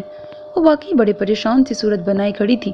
امارہ نے دھیمے سے ہنستے ہوئے امسال کو خود میں بھینچ لیا۔ میری جان، یہ ہمارے بس کی بات تھوڑی ہے، یقین جانا تم میاں بیوی نے یوں اچانک سے اپنی بول چال کا سلسلہ شروع کر کے ہمیں دوبارہ سے زندہ کر دیا۔ ابسام کو تم منانا کہ وہ اب لاہور ہی شفٹ ہو جائے، تمہاری بات کا انکار نہیں کرے گا، مجھے تو ہمیشہ ٹال ہی دیتا ہے۔ واصف نے درمیان میں ہی ٹوک دیا، میری بھولی ماں، جس وجہ سے بھائی چھپے ہوئے تھے، جب وہ وہاں جا رہی ہے تو اب بھاگ کر بھائی نے واپس اپنی ماں کے پاس ہی آنا ہے۔ ہنسی کے فواروں کے دوران وہ ایک ایک کر کے سب سے ملی۔ سکندر نے اس کے سر پہ شفقت سے ہاتھ پھیرتے آگاہ کیا، میری بات ہوئی ہے ابسام سے، کہہ رہا تھا کہ کب تک امسال کو بھیجیں گے؟ میں نے کہا ابھی ہفتہ 2 تک۔ صاحبزادے نے خاموشی سے فون رکھ دیا۔ مگر تم فکر نہ کرو، اس کے ملازم لڑکے کو میں نے فون کر کے کہہ دیا ہے، وہ عین وقت پر اسے بتا کر ایئرپورٹ بھیج دے گا۔ ویسے تو خاموشی سے سر اسپات میں ہلا دیا۔ دل میں وہ سوچ رہی تھی، بریکٹ، آپ لوگوں کو اگر میرے یہاں سے جانے اور اس کے یوں بلانے کی حقیقت معلوم ہو جائے تو کیا ہو؟ آخر میں ابو سے ملی تو انہوں نے کئی پل تک اس کو اپنے ساتھ لگائے رکھا۔ دونوں باپ بیٹی کی نم آنکھیں دیکھ کر سبھی ایموشنل ہو گئے۔ ابو نے اس کے گال پہ بہنے والے چند قطرے اپنی ہتھیلی پر سمیٹ لیے۔ امسال، ابسام، تم وہ میری بیٹی ہو۔ اچھا امسال، ابسام، تم میری وہ بیٹی ہو جس نے آج تک کبھی کسی مقام پر میرا سر جھکنے نہیں دیا۔ تم یہ نہ سمجھنا کہ جو تمہارے دل پہ بیت رہی ہے تمہارا باپ اس سے ناواقف ہے۔ میری جان، جب آپ ماں باپ کی رضا کو اپنی رضا مان کر ان کا سینہ دنیا کے سامنے یوں چوڑا کر دیتے ہو تو ماں باپ تمہارے لبوں سے نکلنے والی ہر خاموش سسکی سن رہے ہوتے ہیں، دل میں محسوس کر رہے ہوتے ہیں۔ تمہیں یہی لگتا ہے کہ یہ رشتہ بس بڑوں نے ایک دفعہ پھر اپنا حق استعمال کرتے ہوئے جوڑ دیا۔ جس کے پاس جا رہی ہو اس کو میں نے کہہ دیا ہے کہ تمہیں حقیقت سے واقف کرے۔ خاموشی کی بکل مار کر بیٹھا ہوا میری امسال نہ جانے کیا کیا سوچ سوچ کر خود کو کھوکھلا کر رہی ہے۔ اس نے تعجب سے سوالیہ نظریں اٹھا کر ابو کی آنکھوں میں دیکھا۔ کیسی حقیقت ابو جی؟ ابو بس مسکرا دیے، اس سے پوچھ لینا، بتا دے گا، اب جاؤ، اللہ تمہارا محافظ۔ اور وہ سارے سوال اور دکھ دل میں ہی لیے اسلام آباد آ گئی۔ ارائیول ٹرمینل سے باہر نکلتے ہوئے دل یوں ہی گھبرائے جا رہا تھا۔ آہستہ آہستہ چلتے ہوئے وہ وہاں استقبال کو آئے لوگوں کی شکلوں کو باری باری دیکھتے ہوئے اسے ڈھونڈ رہی تھی، جس کے ساتھ تعلق بہت مضبوط تو تھا مگر اس میں نہ دلی سکون تھا نہ اعتبار، اور یہ ناؤ کسی نہ کسی جانب تو اب لگ کر رہنی تھی۔ وہ جذباتی پن میں ہی یہاں آ جانے کا فیصلہ کر بیٹھی تھی۔ سب کے چہرے پر پھیلنے والی خوشی نے یہ فیصلہ کروا دیا تھا، اور اب وہ سارا وقت پچھتاوے کا شکار رہی تھی۔ پر اب کیا ہو سکتا تھا؟ وہ کہیں نظر نہ آیا۔ دل کو نہ جانے خوشی ہوئی کہ مایوسی، جب 17-18 سالہ لڑکا اس کے سامنے پھولوں کا بوکے لے کر آیا۔ السلام علیکم باجی، ویلکم ٹو اسلام آباد، یہ پھول آپ کے لیے۔ وہ دماغ میں اندازے لگاتی جواب دینے لگی، وعلیکم السلام، آپ کون؟ وہ مسکرایا تو چہرے پر حد درجے معصومیت اور خوشی تھی۔ میرا نام عاقب ہے۔ امسال کے ہونٹوں پر مسکراہٹ دوڑ گئی۔ تو تم ہو عاقب بھائی، بڑے چرچے سنے ہیں تمہارے تو۔ وہ کھل کر ہنس دیا، چرچے کہاں جی، واصف بھائی کے منہ سے میری بے عزتی سنی ہوگی۔ امسال اس کے درست اندازے پر نفی میں سر ہلاتے ہوئے مسکرا دی، ساتھ ہی ہاتھ بڑھا کر پھول پکڑ لیے۔ پھولوں کے لیے شکریہ عاقب۔ شکریہ کی کون سی بات ہے باجی، لائیں اپنا سامان مجھے دیں، گاڑی ادھر سائڈ پر موجود ہے، آئیں۔ سامان والی ٹرالی عاقب نے تھام لی اور وہ اس کے ساتھ چلتی ہوئی گاڑی تک آئی۔ پہلے عاقب نے پچھلی سیٹ کا دروازہ اس کے لیے کھولا، اس کے بیٹھنے کے بعد دروازہ بند کرتا، سامان رکھنے کے بعد ڈرائیونگ سیٹ سنبھالنے کے بعد اپنی منزل کو جانے والے رستوں پر گاڑی ڈال دی۔ جب رش سے نکل آیا تو امسال سے مخاطب ہوا، باجی آپ کو برا تو لگا ہوگا کہ ابسام بھائی خود آپ کو ایئرپورٹ پر لینے کیوں نہیں آئے، مگر دیکھیے قصور ان کا نہیں میرا ہے، کیونکہ میں نے ان کو ان کے ابو کا پیغام دیا ہی نہیں۔ وہ تو روٹین کے مطابق آفس گئے ہوئے ہیں، اب دیکھیے گا کتنا مزہ آئے گا جب آپ کو اچانک سے شام کو اپنے سامنے دیکھیں گے۔ امسال نے کنفیوز سی نظروں سے عاقب کے رد عمل کو دیکھا، جو کہ امسال کے مطابق کچھ زیادہ ہی خوشی کا اظہار کر رہا تھا۔ عاقب میری سمجھ میں ایک بات نہیں آ رہی۔ عاقب نے گاڑی کی سپیڈ تھوڑی کم کی۔ وہ کیا باجی؟ وہ یہ کہ میں پہلی دفعہ تم سے ملی ہوں، اس کے باوجود تم نے کیسے مجھے پہچانا؟ عاقب ہنس دیا۔ باجی آپ کو پہچاننا کوئی مشکل کام ہے بھلا؟ امسال اس لڑکے کو پوچھ نہ پا رہی تھی۔ اچھا مجھے تو علم ہی نہیں تھا کہ میں اتنی جانی پہچانی ہستی ہوں۔ عاقب کا سارا دھیان سامنے سڑک پر تھا۔ باجی ابھی آپ گھر تو جا ہی رہی ہیں، خود ہی آپ کو آپ کے سوال کا جواب مل جائے گا۔ وہ مزید کچھ نہ بولی، ویسے بھی آنے والے وقت نے اس کی ساری توجہ منتشر کی ہوئی تھی۔ ایئرپورٹ سے 20 منٹ کے مسافت کے بعد گاڑی ایک چھوٹے اور پوری طرح سبزے میں گھرے بنگلے کے سامنے رک گئی۔ عاقب نے نیچے اتر کر پہلے گیٹ کھولا اور پھر گاڑی پورچ میں جا رکی۔ اس وقت وہ دل میں شکر گزار بھی تھی کہ ابسام منظر پر موجود نہ تھا، کچھ لمحے ہی صحیح سکون سے گزار سکتی تھی۔ باجی آپ اندر چل کر اپنا گھر دیکھ لیں، میں آپ کا سامان ٹھکانے پہ رکھ کر آپ کے لیے کچھ کھانے کو لاتا ہوں۔ امسال کو چونکہ بھوک پیاس کچھ محسوس نہیں ہو رہا تھا، اس لیے منع کر دیا۔ نہیں میرے لیے کچھ لانے کی ضرورت نہیں ہے، جب ضرورت ہوئی مانگ لوں گی۔ اچھا باجی سٹنگ روم اور بیڈ روم دونوں جگہ بزر موجود ہے، کوئی بھی ضرورت ہو بزر کر دیجیے گا، جن کی طرح فوراً حاضر ہو جاؤں گا۔ امسال اس کی مثال پر ہنس دی۔ دل سنبھل تو جائے گا پر سنبھلے نہیں، تم ہی کوئی رستہ دکھاؤ نا، بس یہی میں چاہوں کوئی بات کرو، ہے سونا من تجھ بن آؤ نا، تورے نام کر دوں جو بھی ہے مجھ میں، تورے نام کر دوں جو بھی ہے مجھ میں، بولے بولے دل تیرا نام، مجھ میں بولے بولے دل۔ گاڑی میں گونجتی عاطف اسلم کی آواز کو اس نے ہاتھ مار کر بند کر دیا۔ ماتھے پہ تیوری چڑھی ہوئی تھی، سارے فساد کی جڑ ہی یہ بغیرت دل ہے۔ بآواز بلند بڑبڑاتے ہوئے گاڑی کی بریک پر پاؤں کا دباؤ ڈالتے ہوئے ہارن مارا۔ دوسرے لمحے ہی گیٹ کھلتا چلا گیا۔ اس نے پورچ پہ کھڑی پہلی ایک گاڑی کے برابر میں لا کر اپنی کار کا انجن بند کر دیا، ساتھ والی سیٹ پر رکھا اپنا موبائل اور جیکٹ اٹھا کر باہر نکلا۔ آج آپ اتنی دیر سے کیوں آئے ہیں؟ اندر کی طرف جاتے اس کے قدم عاقب کے سوال پر تھم گئے۔ مڑ کر عاقب کو دیکھا۔ محترم جناب عاقب صاحب، میں آزاد ملک کا ایک آزاد شہری ہوں، اس لیے جب میرا جی چاہے گا اس وقت گھر آؤں گا، میں تمہیں جواب دینے کا پابند ہوں ہی نہیں۔ ایڑیوں پر گھوم کر قدم پھر سے آگے بڑھا دیے۔ عقب سے آواز آئی، تو آج موڈ خراب ہے کیا؟ آفس میں کسی سے جھگڑا ہو گیا؟ اس نے موبائل سٹنگ روم کے ٹیبل پر پٹکنے کے انداز میں رکھا۔ اور یار میرا موڈ نہیں ہے، میں بذات خود سر سے پاؤں تک ایک خراب بندہ ہوں، اور جھگڑا کیوں ہوگا میرا کسی کے ساتھ؟ تمہیں میں کوئی جھگڑالو قسم کا انسان لگتا ہوں کیا؟ ہاتھ میں پکڑی جیکٹ بھی یوں ہی صوفے پر پھینک دی۔ عاقب نے اس کی گاڑی میں سے نکالا، اس کا بریف کیس لے جا کر سیدھا اس کے بیڈ روم میں رکھ دیا، جبکہ وہ کھڑے کھڑے ہی ریموٹ اٹھا کر چینل بدلنے لگا۔ عاقب کمرے سے باہر آتے ہوئے پھر نہ چپ رہ سکا۔ ویسے اگر امسال باجی یہاں آ جائیں تو آپ تب بھی کیا ایسے ہی سڑو قسم کے رہیں گے؟ اس کے لب بھنج گئے۔ بری طرح عاقب کو گھورتے ہوئے وارن کیا، اس وقت میرے سامنے اس عورت کا نام مت لو، اور وہ یہاں میرے پاس کیا لینے آئے گی؟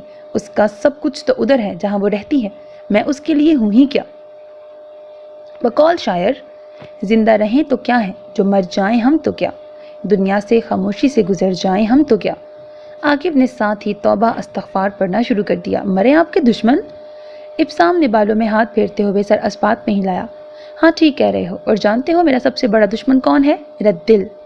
ایسا کوئی بے غیرت دل ہے، دل میں نہ جانے کتنی دفعہ دن میں نہ جانے کتنی دفعہ صرف اس کے لیے دھڑکتا ہے جس کو ہفتوں کبھی میرا خیال بھی نہ آیا ہو۔ خیر ایم سوری یار، آج میں سارا دن بہت اپسٹ رہا ہوں، اسی لیے تمہارے سامنے یہ ساری بکواس کر رہا ہوں۔ میری باتوں پر غور نہ کرنا، میں بس تھوڑا فیڈ اپ ہوں۔ تم کھانا نکالو، میں فریش ہو کے آتا ہوں۔ بیڈروم کا دروازہ کھولتے ہی سیدھی نظر اس پہ پڑی۔ آج بھی اس نے ایک نظر بھی اس پہ نہ ڈالی۔ اپنے پیچھے دروازہ بند کرنے کے بعد وہ آ کر اس کے عین سامنے صوفے پر نیم دراز ہو گیا۔ ڈارک گرے ٹراؤزر پہ سفید شرٹ کے اوپر سرخ ٹائی میں وہ تھکا تھکا سا آنکھیں بند کر کے چند منٹ تک یوں ہی پڑا رہا۔ پھر آنکھیں کھول کر اس کی جانب دیکھنے لگا تو یک ٹک دیکھتا چلا گیا۔ کافی دیر بعد اٹھا، جوتے اتارے اور واش روم کے سلیپر پہن کر دروازے کے پیچھے غائب ہوا تو امسال نے کب سے رکی ہوئی سانس خارج کی۔ اس کی گئی ساری باتیں امسال کا بلڈ پریشر بڑھا رہی تھی، مگر وہ عاقب کے دیے گئے واسطوں کی خاطر خاموش چپ چاپ بیٹھی ہوئی تھی۔ ماتھے پر آئے پسینے کو صاف کر رہی تھی۔ جس وقت واش روم کے لاک کھلنے کی آواز آئی فوراً ہاتھ پہلو میں گر گیا۔ وہ باہر آیا تو آف وائٹ شلوار سوٹ میں ملبوس تھا۔ گیلے بالوں کو تولیے سے رگڑتا اس کے ساتھ آ کر بالکل پاس بیٹھ گیا۔ تولیہ ایک طرف اچھالا اور بولا تو نظریں نیچے تھیں اور لہجہ ہارا ہوا تھا، امسال تم ایک ہی دفعہ مجھے بتا کیوں نہیں دیتی کہ تم کیا چاہتی ہو؟ کچھ دیر چپ رہنے کے بعد پھر بولا، امی کہتی ہیں کہ مجھے لاہور تمہارے پاس رہنا چاہیے، اور مجھے سمجھ نہیں آتا کہ میں انہیں کیسے بتاؤں کہ یہاں تو تم میرے ساتھ ہوتی ہو، وہاں جاتا ہوں تو بہت دور بہت اجنبی نظر آتی ہو۔ جب پرسوں میں نے تم سے ریکویسٹ کی تھی کہ یہاں آ جاؤ، ٹکٹ بھی کروا دی تھی، پھر کیوں نہیں آئی ہو؟ جب صبح سے ابو نے کال کر کے بتایا ہے کہ ہفتے 2 بعد شاید آؤ، میں تب سے غصے لڑ رہا ہوں۔ آج سارا دن کام کرنے کا بالکل من نہیں کیا، پر تم سے بچنے کے لیے آفس میں جھک مارتا رہا ہوں۔ گھر لیٹ بھی تمہاری وجہ سے ہی آیا ہوں، کیونکہ مجھے پتا تھا سامنے بیٹھی ملو گی۔ تم نے میرے لیے وہ کہاوت بالکل سچ کر دی ہے کہ دریا کے پاس پیاسا میں ہوں وہ۔ تم سامنے ہوتی ہو، بیٹھی رہتی ہو، ہاتھ بڑھا کر پکڑنے کی دیر ہوتی ہے وہیں غائب ہو جاتی ہو۔ وہ نہ جانے اور کیا کچھ بتاتا، مگر امسال کا ضبط جواب دے گیا۔ اس سارے وقت میں پہلی دفعہ سر اٹھا کر اس سے مخاطب ہوئی تو وہ اچھل پڑا۔ تمہارا کھانا کمرے میں ہی لاؤں یا باہر بیٹھ کے کھاؤ گے؟ اس کے جواب کا انتظار کیے بغیر وہ کمرے کا دروازہ کھول کر باہر نکل گئی۔ وہ اپنی جگہ بیٹھا سوچنے لگا کہ یہ ہوا کیا ہے؟ پھر لگا شاید میرا الوژن اب حد سے بڑھ گیا ہے، جو آج وہ باتیں کرتی نظر آئی۔ عاقب؟ اگلے پل عاقب بوتل کے جن جیسے حاضر ہوا، دانت نکالتے ہوئے۔ جی بھائی؟ وہ اپنی جگہ سے کھڑا ہوا، تھوڑی پہ ہاتھ پھیرتے ہوئے عاقب کی بتیسی کو گھورا، دونوں ہاتھ پشت پر باندھتے ہوئے پوچھا، کیا ہم دونوں کے علاوہ وہ بھی یہاں موجود ہے؟ عاقب کی معصومیت دیکھنے لائق تھی۔ وہ کون؟ وہ چلتا ہوا آ کر عاقب کے سر پہ کھڑا ہوا۔ کچن میں کون ہے؟ انتہا کی سنجیدگی تھی اور عاقب کی بتیسی۔ کچن میں باجی امسال ہیں۔ وہ بے ساختہ ایک قدم پیچھے ہٹا۔ وہ کب آئی؟ عاقب نے بتایا، شام 4 بجے کی فلائٹ سے، اسی سیٹ سے جو آپ نے بک کروائی تھی۔ آپ کے ابو کی صبح کال آئی تھی آپ کو ایئرپورٹ بھیج دوں، پر بھائی آپ کو سرپرائز دینے کے چکر میں نے نہیں بتایا۔ ابسام نے اپنا سر نفی میں ہلایا۔ تمہارا سرپرائز تو اچھا ثابت ہوا ہے، اس کا مطلب ہے اس نے میری کی گئی ساری بکواس بھی سنی ہے۔ ابسام کی شکل دیکھ کر عاقب کی ہنسی نکل گئی۔ یہی تو میرا مقصد تھا بھائی، جو آپ کے کمرے سے کبھی کبھی باتوں کی آوازیں آتی ہیں وہ ان کے تصور کی بجائے آج براہ راست ان سے ہوں۔ اس نے نرم نظروں سے عاقب کو گھورا۔ یہ بات اس کے سامنے کی نا تو جوتے کھاؤ گے۔ چلو اب کس کو یہاں سے اچھا خاصا بدھو فیل کر رہا ہوں۔ عاقب اپنی ہنسی دباتا نکل گیا۔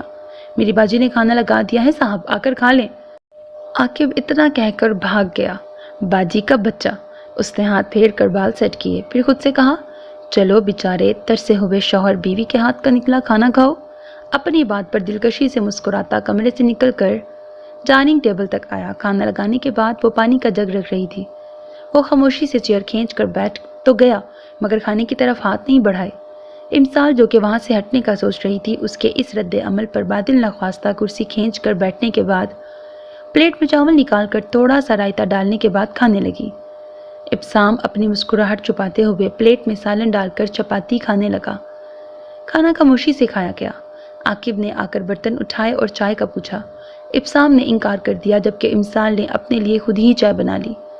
ابسام سٹنگ روم میں ٹی وی کھول کر امسال کا انتظار کرنے لگا، جو کہ کچن میں برتن دھوتے عاقب کے ساتھ باتوں کے دوران اپنی چائے پی رہی تھی۔ جتنے دن میں ادھر ہوں تم کاموں کی فکر چھوڑ کر اپنے امتحانات کی تیاری کرو، کل سے میں یہ سب دیکھ لوں گی۔ عاقب نے جواب میں کانوں کو ہاتھ لگائے۔ توبہ استغفار، کیسی باتیں کر رہی ہیں؟ ایسا تو عاقب کی موت کے بعد ہی ہوگا کہ عاقب کی باجی یہ سارے کام کرے، اور ویسے بھی کھانا پکانے کی علاوہ برتن دھونے کا مجھے جنون ہے. اگر یہ کام نہ کروں تو سبق بھی یاد نہیں ہوتا. سبق یاد نہ رہا تو فیل ہو جاؤں گا. فیل ہو گیا تو ابسام بھائی نے جو سارا خرچہ کیا ہے وہ تو ضائع ہو جائے گا ہی. اوپر سے برتی الگ ہوگی. ان کے تو سبھی کولیگ اور ماتحتوں کو علم ہے کہ میں اس سال سیکنڈ ایئر کے پیپر دے رہا ہوں. اندازہ لگا کر بتائیں ذرا آپ کے کام کرنے کا مجھے کس قدر نقصان اٹھانا پڑے گا. اور میری اماں جو میری چٹنی بنائیں گی وہ الگ ہے. امسال نے ہنستے ہوئے اپنا کپ سنک میں رکھا اور اس کو شب بخیر کہتی ہوئی باہر آ گئی. وہ تو کچن میں دیر لگا کر آئی تھی کہ ابسام اپنے کمرے میں جا چکا ہوگا اور اس سے سامنا ہونے سے بچ جائے گا، مگر وہ نہ صرف باہر ہی موجود تھا بلکہ اسی کا منتظر بھی تھا. وہ اس کو اگنور کرتی اس کمرے کی طرف بڑھ گئی جو اس نے اپنے لیے چنا تھا. اس کا سامان بھی ادھر ہی موجود تھا. اس نے بیگ میں سے سادہ سا گرم سوٹ نکالا اور واش روم کا رخ کیا. لباس بدلنے کے بعد جلدی جلدی دانتوں کو برش کیا اور باہر آ گئی. عشاء کی نماز وہ کب کی پڑھ چکی تھی. ویسے بھی اب تو 12:30 ہو رہے تھے. فوراً لائٹ اور دروازہ بند کرتی بستر میں گھس گئی. یہاں لاہور کے مقابلے میں ٹھنڈ بھی زیادہ تھی. ہر طرف سے ذہن کھڑکیاں بند کر کے ساری توجہ سونے پہ مبذول کی. باہر سے ٹی وی بھی خاموش ہو گیا تھا، جس کا مطلب تھا ابسام بھی اپنے کمرے میں چلا گیا تھا. یہ سوچ ہی اس قدر پرسکون تھی کہ اس پر نیند غالب آنے لگی. تبھی دروازہ کھلا اور اندر آنے والے نے ساری روشنیاں جلا کر بیڈ کے قریب پڑی کرسی کو اپنی مطلوبہ جگہ پہ رکھا اور اس پر بیٹھنے کے بعد ٹانگیں بیڈ پر رکھ کر نیم دراز ہو گیا. فوکس سارا امسال پر تھا جس نے برا سا منہ بناتے ہوئے اپنا سر بھی کمبل کے اندر کر لیا. اوہ کم آن امسال، سیریسلی تم اتنا سفر کر کے یہاں سونے آئی ہو؟ Women we need to talk. بستر کے اندر سے ہی اس کی جھنجھلائی ہوئی آواز آئی. ضروری تو نہیں کہ آج ہی بات ہو، اگلے چند دنوں تک میں ادھر ہی ہوں. کل کرے نا جو بھی بات. اس کی بات منہ میں ہی تھی. ابسام نے ایک جھٹکے سے اس کے اوپر پڑا کمبل کھینچ کر کمرے کے دوسرے کونے میں پھینک دیا. وہ اس سے اس عمل کی توقع ہی نہیں کر رہی تھی. ہکا بکا رہ گئی. پہلا خیال دوپٹے کی طرف گیا جو کہ اسی کرسی پر رکھا تھا جہاں وہ براجمان تھا. امسال کی سمجھ میں نہ آیا کہ فوری طور پر کیسے خود کو چھپائے.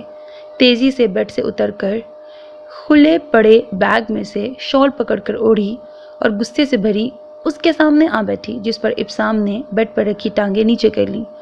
مسٹر ابسام سکندر، یہ ایک انتہائی گھٹیا ترین حرکت تھی. اور کون فضول لوگ یہ بات کرتے ہیں کہ تم بہت سلجھے ہوئے سوبر انسان ہو؟ بولتے تو ہو ہی نہیں. میرے ساتھ تو یہ دوسرا واقعہ ہے کہ تمہاری باتیں ختم نہیں ہو رہی ہیں. اور سوبر پن اتنا بھی نہیں ہے کہ کسی کے کمرے میں آنے سے پہلے اجازت ہی لے لی جائے.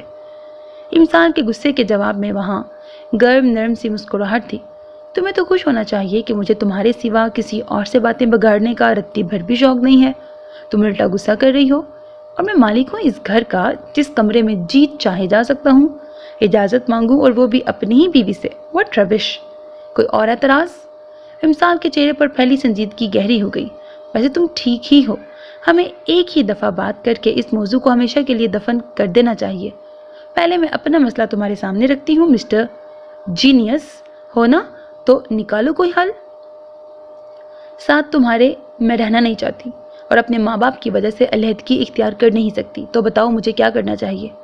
ٹانگ پر ٹانگ جمائے، ایک ہاتھ کرسی کے ہتھے اور دوسری تھوڑی کے نیچے رکھے گہری نظروں سے اس کا جائزہ لے رہا تھا. میرے ساتھ رہنے میں مسئلہ کیا ہے؟ جواب میں امسال نے ہمت کر کے براہ راست اس کی آنکھوں میں دیکھا. میں نہیں جانتی کہ کیوں تم اتنے بھولے ہونے کی ایکٹنگ کر رہے ہو. اور یہ سب پیار محبت کی باتیں کیا ہے یہ سب؟ ان سب باتوں سے تم ثابت کیا کرنا چاہتے ہو؟ کیونکہ جو حقیقت ہے وہ تم بھی جانتے ہو اور میں بھی جانتی ہوں. تو پھر یہ دھوکہ دہی کس لیے؟ اس لیے میں نے اس سب کا ایک ہی حل سوچا ہے کہ تم مجھے لاہور ہی رہنے دو اور یہاں اپنی مرضی سے شادی کر لو. خالہ لوگ کچھ نہیں کہیں گے اور جب مجھے کوئی اعتراض نہیں تو پھر کسی اور کو اہمیت ہی کیا رہ جاتی ہے. زندگی تمہاری ہے، تمہیں اپنی مرضی اور پسند سے جینی چاہیے. ابسام نے 2 تالیاں ماری. تمہیں تو وکیل ہونا چاہیے تھا امسال اعجاز. کیا خوب تقریر کرتی ہو. مگر یہ زیادتی نہیں کہ ایک طرف تم مجھے میری اپنی مرضی کے مطابق زندگی گزارنے پر لیکچر دو اور پھر مجھے میری رضا بھی عطا نہ کرو. میں کن الفاظ ایک زبان میں کہوں گا تو یہ بات تمہاری موٹی کھوپڑی میں بیٹھے گی کہ میری چاہت تم ہو، میری مرضی تم ہو. اتنے کھلے الفاظ میں بتا چکا ہوں، پھر بھی تم میرا اعتبار کیوں نہیں کرتی ہو؟ اب کیا فلمی ڈائلاگ ماروں؟ چاند تارے توڑنے کی قسمیں کھاؤں؟ یا تمہارے ہجر میں گزرے دنوں پر داستان عشق لکھوں؟ کوئی ایسا عمل جو میری کی گئی ساری بکواس کو حقیقت ثابت کر دے؟ امسال کے آنسو دیکھ کر اس نے سر پیٹ لیا۔ چلو اب رونے بیٹھ جاؤ، یعنی حد ہو گئی ہے، ادھر بات شروع کرو ادھر بارش شروع ہو جاتی ہے۔ امسال نے آنکھوں کو سختی سے پلو سے رگڑا تھا۔ تو اور کیا کروں، حقیقت بھی تو مجھے ہی پتا ہے نا، تو رونا بھی تو میں نے ہی ہے نا۔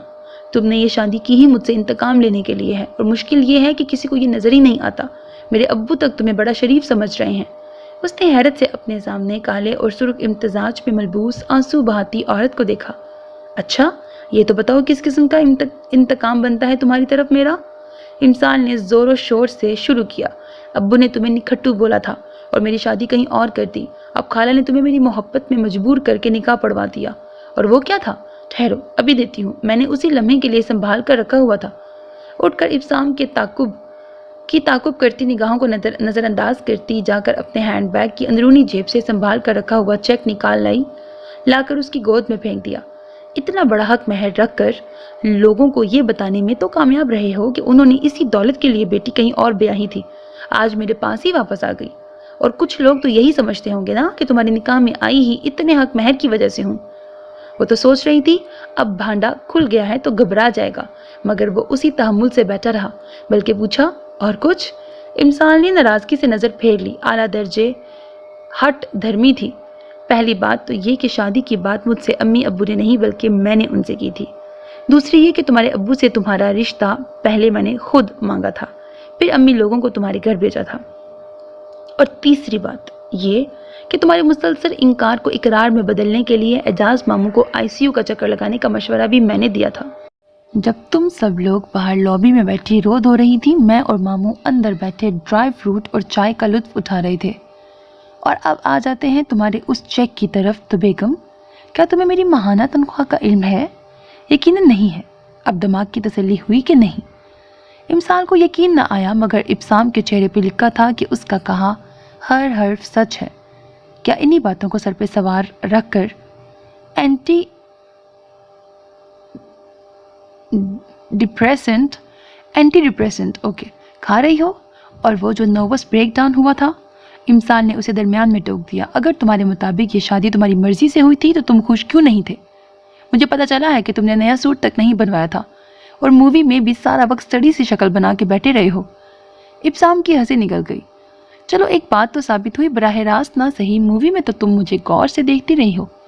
اور رہا تمہارا سوال تو بھائی کیوں اتنا بنٹھن کر جاتا، مجھے کون سا روایتی انداز میں تیار اور منتظر بیوی ملنے والی تھی، جس طرح تم سے 3 دفعہ ہاں کہلوانے کے لیے سارے پاپڑ بیلنے پڑے تھے؟ میرا تو موڈ ہی سخت آف تھا۔ وہ نکاح تم نے مجبور ہو کر قبول کیا تھا، جب اپنی خوشی اور مرضی سے مجھے قبول کرو گی تب میں بھی خوشی کا اظہار کروں گا۔ امسال کچھ دیر تک پیر کے انگوٹھے سے کارپیٹ کو کھرچتی رہی۔ تمہاری ساری وضاحتوں، دلیلوں اور اظہار محبت سننے کے بعد بھی اگر میں یہ کہوں کہ میں اس رشتے سے خوش نہیں ہوں، آزادی چاہتی ہوں، تو؟ ابسام کے چہرے اور آنکھوں سے ساری مسکراہٹ غائب ہو گئی۔ کیا یہ تمہارا آخری فیصلہ ہے؟ بڑے سنجیدہ اور ٹھہرے ہوئے لہجے میں کیے گئے سوال کے جواب میں امسال میں اتنا بھی حوصلہ نہ تھا کہ سر اٹھا کر اس کی نظر سے نظر ہی ملا سکتی۔ کتنی دیر گزر گئی، دونوں کو خاموشی کی چادر اوڑھے بیٹھے رہے۔ وہ سر جھکائے آنسو بہاتی رہی، اور وہ گال کے نیچے ہاتھ رکھے بیٹھا اس کے جھکے سر اور گاہے بگاہے آنسو صاف کرنے کے لیے اٹھتے ہاتھ کی حرکت کو دیکھتا رہا۔ جانتے ہو مجھے تم بالکل بھی پہلے والے ابسام محسوس نہیں ہوتے ہو، بہت اجنبی سے لگتے ہو۔ اس نے ماتھے کو مسلا اور بولا، کیا اس لیے رو رہی ہو؟ اس نے اپنا سر نفی میں ہلایا۔ تو پھر کیوں روتی ہو؟ امسال نے دوپٹے کے پلو سے ناک رگڑی اور بولی، مجھے خود علم نہیں ہے کہ کیوں میں تمہارے سامنے کمزور پڑ جاتی ہوں، حالانکہ روتی تو میں تب بھی نہیں تھی جب فرید کی اماں مارتی تھی، تب آنکھ میں ایک آنسو تک نہ آیا تھا۔ جس دن فرید نے دوسری شادی کی تھی، نہ ہی اس دن رونا آیا جب اس نے طلاق بھیجی، پھر تمہارے سامنے آتے ہی کیوں جی چاہتا ہے کہ اتنا روں کہ میرا وجود بھی ان آنسوؤں میں بہہ کے ختم ہو جائے۔ اس نے سر اٹھا کر براہ راست ابسام کی آنکھوں میں دیکھا۔ دونوں پلکیں جھپکائے بغیر ایک دوسرے کی نظروں میں دیکھتے رہے۔ ابسام اپنی جگہ ساکت تھا۔ ایک دم اس کے وجود میں حرکت پیدا ہوئی۔ کرسی چھوڑ کر کھڑا ہونے کے بعد اس نے امسال کو ہاتھ سے پکڑ کر کھڑا کیا اور سختی سے اپنے سینے میں بھینچ لیا۔ امسال کے آنسو اب اس کی شرٹ بھگو رہے تھے اور وہ اس کے کان کے قریب سرگوشیاں کرتا رہا۔ آئی ایم سو سوری، جو بیت گیا ہو جانا اس کو برا خواب سمجھ کر بھلا دو۔ اس نے امسال کا چہرہ اپنے دونوں ہاتھوں میں تھاما۔ Would you give me the honor to take you on a date؟ رو رو کر سرخ ہوئے چہرے پر ابسام کی فرمائش پر ہنسی دھنک بن کر پھیلی۔ اس کو ہنستا دیکھ کر جواب میں وہ بھی کھل کر مسکرایا۔ سوچا جا سکتا ہے اگر کچھ پتہ چلے کہ کہاں لے کر جاؤ گے، اس نے شرماتے ہوئے کہا تو ابسام اپنی جگہ حیرت سے جم گیا اور گہری نظروں سے اس کو غور سے دیکھنے لگا۔ امسال مسلسل نظر چرا رہی تھی۔ ہاتھ اٹھا کر ابسام کے چہرے کا رخ دوسری طرف کر دیا، مگر ابسام کی خاموشی اور سنجیدگی میں کوئی فرق نہ آیا تو وہ خود کو اس کے بازوؤں کے حصار سے نکالنے کی کوشش میں دھمکی امیز لہجے میں بولی، اگر اس طرح سے دیکھنا بند نہیں کرو گے تو میں تمہارے ساتھ کہیں نہیں جاؤں گی۔ مسلسل اپنے دائیں ہاتھ سے ابسام کے چہرے کو بائیں طرف موڑ کر رکھا۔ امسال، کیا تم مجھ سے شادی کرو گی؟ امسال کی خوبصورت ہنسی جل ترنگ بکھیر گئی۔ بدھو، ابھی تو میں نے ڈیٹ کے لیے ہاں نہیں کیا، تم پرپوزل پر بھی آ گئے۔ اب سمجھ میں آیا کہ تم ابھی تک کیوں سنگل گھوم رہے ہو، یوں ہی پہلی ڈیٹ پر ہی پرپوز کر کے لڑکیاں بھگا دیتے ہوگے۔ اس نے امسال کے دونوں ہاتھ اپنے ہاتھوں میں لیے اور مسکراتے ہوئے بولا، اصل میں پہلا تجربہ ہے اس لیے یہ غلطیاں کر رہا ہوں، تم بس شادی کے لیے ہاں کر دو، آئی پرومس کہ تمہارے علاوہ کبھی کسی لڑکی کو پہلی ڈیٹ پر نہ ہی تو پرپوزل دوں گا نہ ہی آئی لو یو بولوں گا۔ امسال نے اپنے بالکل قریب کھڑے اپنے ہینڈسم شوہر کو ایک دفعہ نظر بھر کر دیکھا جو کہ اس کی آنکھوں میں دیکھتے ہوئے دلکشی سے مسکرا رہا تھا۔ امسال نے سر اسبات میں ہلاتے ہوئے ہاں کر دی۔ ابسام نے سر پیچھے کو گرا کر اونچی آواز میں یاہو بولا اور امسال کے ماتھے پر بوسہ دے کر اس کو خود میں چھپا لیا۔ بعض دفعہ خوشیاں آنے میں تھوڑی تاخیر کر دیتی ہیں مگر آتی ضرور ہے۔ وہ ابھی شاور لے کر نکلی تھی، گیلے بال پشت پہ بکھرے ہوئے تھے۔ گرمی ہونے کے باوجود اس کو سردی سی محسوس ہو رہی تھی، اسی لیے شانوں پہ چادر ڈال کر باہر صحن کے اس کونے میں بچھی کرسیوں میں سے ایک پہ آ بیٹھ گئی، جہاں دوپہر میں تو گھنی چھاؤں تھی پر اب جاتی ہوئی دھوپ کی شعاعیں اپنی نرمی بکھیر رہی تھیں۔ ابھی بیٹھی ہی تھی جب امی اندر سے فون لیے آئیں، ابسام کی کال ہے بات کر لو، مگر یاد رکھنا آج کوئی الٹا سیدھا پروگرام نہ بنانا، نہ ہی میں گھر سے باہر جانے دوں گی۔ اس کو فون دیتے ہوئے واپس اندر چلی گئی۔ اس نے گہرا سانس لے کے فون ہولڈر سے ہٹا کر کان سے لگایا۔ تمہیں بڑا شوق ہے نا مجھے میری ماں سے ڈانٹ پڑوانے کا؟ تم تھی کہاں؟ پچھلے آدھے گھنٹے میں 10 کالز کر چکا ہوں۔ ہاں تو انسان تھوڑا عقل کا استعمال کر لے، اگلا بندہ مصروف بھی تو ہو سکتا ہے۔ نہیں، میں گھبرا گیا تھا کہیں تمہاری طبیعت نہ خراب ہو۔ اگر ایسی کوئی بات ہوئی تو آپ کی خالہ حضور اسی وقت آپ کو الرٹ کر دیں گی، اسی لیے ابھی آرام سے اپنے کام کریں۔ شیرو کیسا ہے؟ زیادہ تنگ تو نہیں کرتا؟ نہیں، دن میں تو کھیلتا رہتا ہے، بس کبھی کبھار ضد کرتا ہے گود میں اٹھاؤں۔ ابھی کدھر ہے؟ اپنے ماموں کے ساتھ مٹر گشت کرنے نکلا ہوا ہے۔ یار تم گھر واپس کب آؤ گی؟ ظاہری بات ہے ڈیلیوری کے بعد آؤں گی، اور میں اتنی دیر کیا کروں گا؟ بھول رہے ہو تو یاد کرا دوں، مجھے امی کے یہاں آئے ہوئے ابھی صرف 3 دن ہوئے ہیں، اور تینوں دن تم کسی نہ کسی بہانے سے چکر لگا گئے ہو، اسی لیے خود کو زیادہ مظلوم ظاہر کرنے کی کوشش نہ کرو۔ ایک کام تو کرو۔ جی فرمائیے، باہر گیٹ پہ آؤ۔ Absam, don't tell me that you are آؤٹ سائڈ دا ہاؤس۔ یار میں نے کھانے کے لیے میز بک کروایا ہوا ہے، اگر نہ گئے تو 10,000 کا نقصان ہوگا۔ امی مجھے ابھی وارن کر کے گئی ہیں کہ میں باہر کہیں نہیں جاؤں، تو ان سے چوری آ جاؤ۔ ابسام، میں تمہاری حرکتوں سے بڑی تنگ ہوں۔ امسال، دل میں تمہارے لڈو پھوٹ رہے ہیں، اسی لیے ڈرامہ بند کرو اور باہر آؤ۔ واپسی پہ امی کی ڈانٹ تم ہی کھاؤ گے۔ اس نے فون بند کیا، اپنی جگہ سے اٹھی اور دھیمے دھیمے قدم اٹھاتی اندر چلی آئی۔ اس کو دیکھتے ہی امی نے کچن کے دروازے سے سر نکالا۔ ہو گئی بات؟ کیا کہہ رہا تھا؟ ہاں جی ہو گئی ہے، کچھ خاص نہیں، بس حال چال پوچھا۔ تم یہ جوس پی لو اور ذرا لیٹ کر کمر سیدھی کر لو۔ آج سارا دن چلتی پھرتی رہی ہو، مجھے تو ڈر ہی آتا ہے۔ کہاں بھی ہے، چلو آرام سے جا کر آپریشن کروا کر بچہ گھر لے آتے ہیں، پر تمہیں کون سمجھائے، اب ضروری تو نہیں نا، پہلا بچہ نارمل ہو گیا ہے تو دوسرا بھی نارمل ہوگا۔ ڈاکٹر کی دی گئی ڈیٹ سے 3 دن اوپر ہو چکے ہیں اور یہاں ابھی تک کوئی ہل جل ہی نہیں ہوئی۔ مجھے کیا کہتی ہیں؟ اپنی نواسی سے پوچھیں۔ آپ بھی میری ڈرپوک ہیں، لوگ آپریشن سے بھاگتے ہیں اور آپ نارمل کے نام سے بھاگتی ہیں۔ مجھے بس تمہاری فکر ہے، اللہ خیر خیریت سے کام کر دے۔ میں اپنی ذمہ داری پہ تمہیں گھر لائی ہوئی ہوں، میں نہیں چاہتی اللہ معافی کوئی اونچ نیچ ہو جائے۔ امسال نے آگے بڑھ کر ان کو گلے لگایا اور گال پہ پیار کیا۔ اتنے سارے لوگوں کی دعائیں میرے ساتھ ہیں، مجھے کچھ نہیں ہو سکتا۔ آمین. جاؤ جا کے ذرا لیٹ جاؤ, میں جوس بیچتی ہوں. جی اچھا. وہ کمرے میں آئی, شال اتار کر الماری میں لٹکی چادر نکالی. اوڑھ رہی تھی جب نجمہ اندر آئی. آپ کہاں جا رہی ہیں؟ نجمہ کو امی نے امسال کی شادی کے بعد کام کے لیے رکھا تھا. دن میں وہ گھر کے کام کرتی اور رات سے پہلے اپنے گھر واپس چلی جاتی. 17-18 سال کی بڑی باتونی لڑکی تھی جس کو بولتا دیکھ کر ہمیشہ امسال کو عاقب یاد آتا, جو اب خیر سے گریجویشن مکمل کر کے ابسام کے توسط سے ایک ادارے میں نوکری کر رہا تھا. اتنا اونچی گلا پھاڑنے کی ضرورت نہیں ہے, ادھر ہی ہوں, تھوڑی دیر کے لیے باہر جا رہی ہوں. تم اس کرسی پہ بیٹھ کر 10 گھونٹ میں یہ جوس کا گلاس ختم کرو, اس کے بعد باہر جا کر امی کو میرے جانے کی اطلاع کرنا. یاد رکھو, اس سے پہلے شور کیا نا تو اس عید پر نیا جوڑا نہیں دلواؤں گی. پر بڑی بی بی نے مجھ پہ بڑا غصہ کرنا ہے. کوئی بات نہیں, یہ لو, یہ پکڑو. اس نے اپنے ہینڈ بیگ میں سے 1000 کا نوٹ نکال کر اس کے ہاتھ پہ رکھا. گھر جاتے ہوئے راستے میں آئس کریم لے کر کھا لینا, ڈانٹ کا سارا اثر ختم ہو جائے گا. آپ نے مجھے رشوت خور بنا دیا ہوا ہے. یہ رشوت نہیں ہے, ٹپ ہے, ٹپ. اچھا, اب میرے نکلنے کے بعد پچھلا دروازہ بند کر کے 3 منٹ بعد کمرے سے نکلنا. وہ چادر سے اچھی طرح اپنے وجود کو ڈھانپنے کے بعد دوسرے دروازے سے نکلنے لگی تو نجمہ بولی, جوس تو پیتی جائیں. تم پیو, میں باہر سے پی لوں گی. اور آگے بڑھ گئی. بغیر آواز پیدا کیے بیرونی گیٹ کا چھوٹا پٹ کھول کر گردن باہر نکالی. ابسام کی گاڑی تھوڑی دور کھڑی تھی مگر اس کو دیکھ کر آگے آ کر گیٹ کے سامنے رک گئی. امسال کے بیٹھتے ہی اس نے گاڑی آگے بڑھا دی. لبوں پہ مسکراہٹ کھیل رہی تھی. جینز کے اوپر کالی شرٹ میں وہ اپنے آدھے سفید سر کے ساتھ بڑا ہینڈسم لگ رہا تھا. Thank you for coming. مجھے تھینک یو مت بولو, بس واپسی پر جو تمہاری پٹائی ہونی ہے نا, اس کے لیے خود کو ذہنی طور پر تیار رکھو. بات کی بعد میں دیکھی جائے گی یار. اس وقت ہمارے سامنے بڑی خوبصورت شام ہے جسے ہم اور خوبصورت بنائیں گے. واہ واہ, کیا کسی شاعر کی روح آ سمائی ہے. بس جی, بیوی کی محبت نے شاعر بنا دیا ہے مگر کبھی غرور نہیں کیا. ہم کہاں جا رہے ہیں؟ Date per. اف اللہ, میں اس لفظ سے تنگ آ گئی ہوں. ہماری شادی کو 4 سال ہو گئے ہیں. اتنی پرانی ریلیشن میں ڈیٹ نہیں ہوتی. وہ تو بور لوگوں کے لیے نہیں ہوتی. زندہ دل اور ایک دوسرے سے محبت کرنے والے میاں بیوی کے لیے شادی کے 50 سال بعد بھی ہر دن ڈیٹ ہے. تمہاری شکل دیکھ کر لوگ تمہیں انتہائی شریف سمجھتے ہیں. وہ تو میں ہوں, ہاتھ جانتی ہوں کتنے شریف ہو. ڈونٹ ٹیل می مسز ابسام کہ تمہیں میری شرافت پہ شک ہے. کوئی ایسا ویسا تو کس طرح دور ہو سکتا ہے؟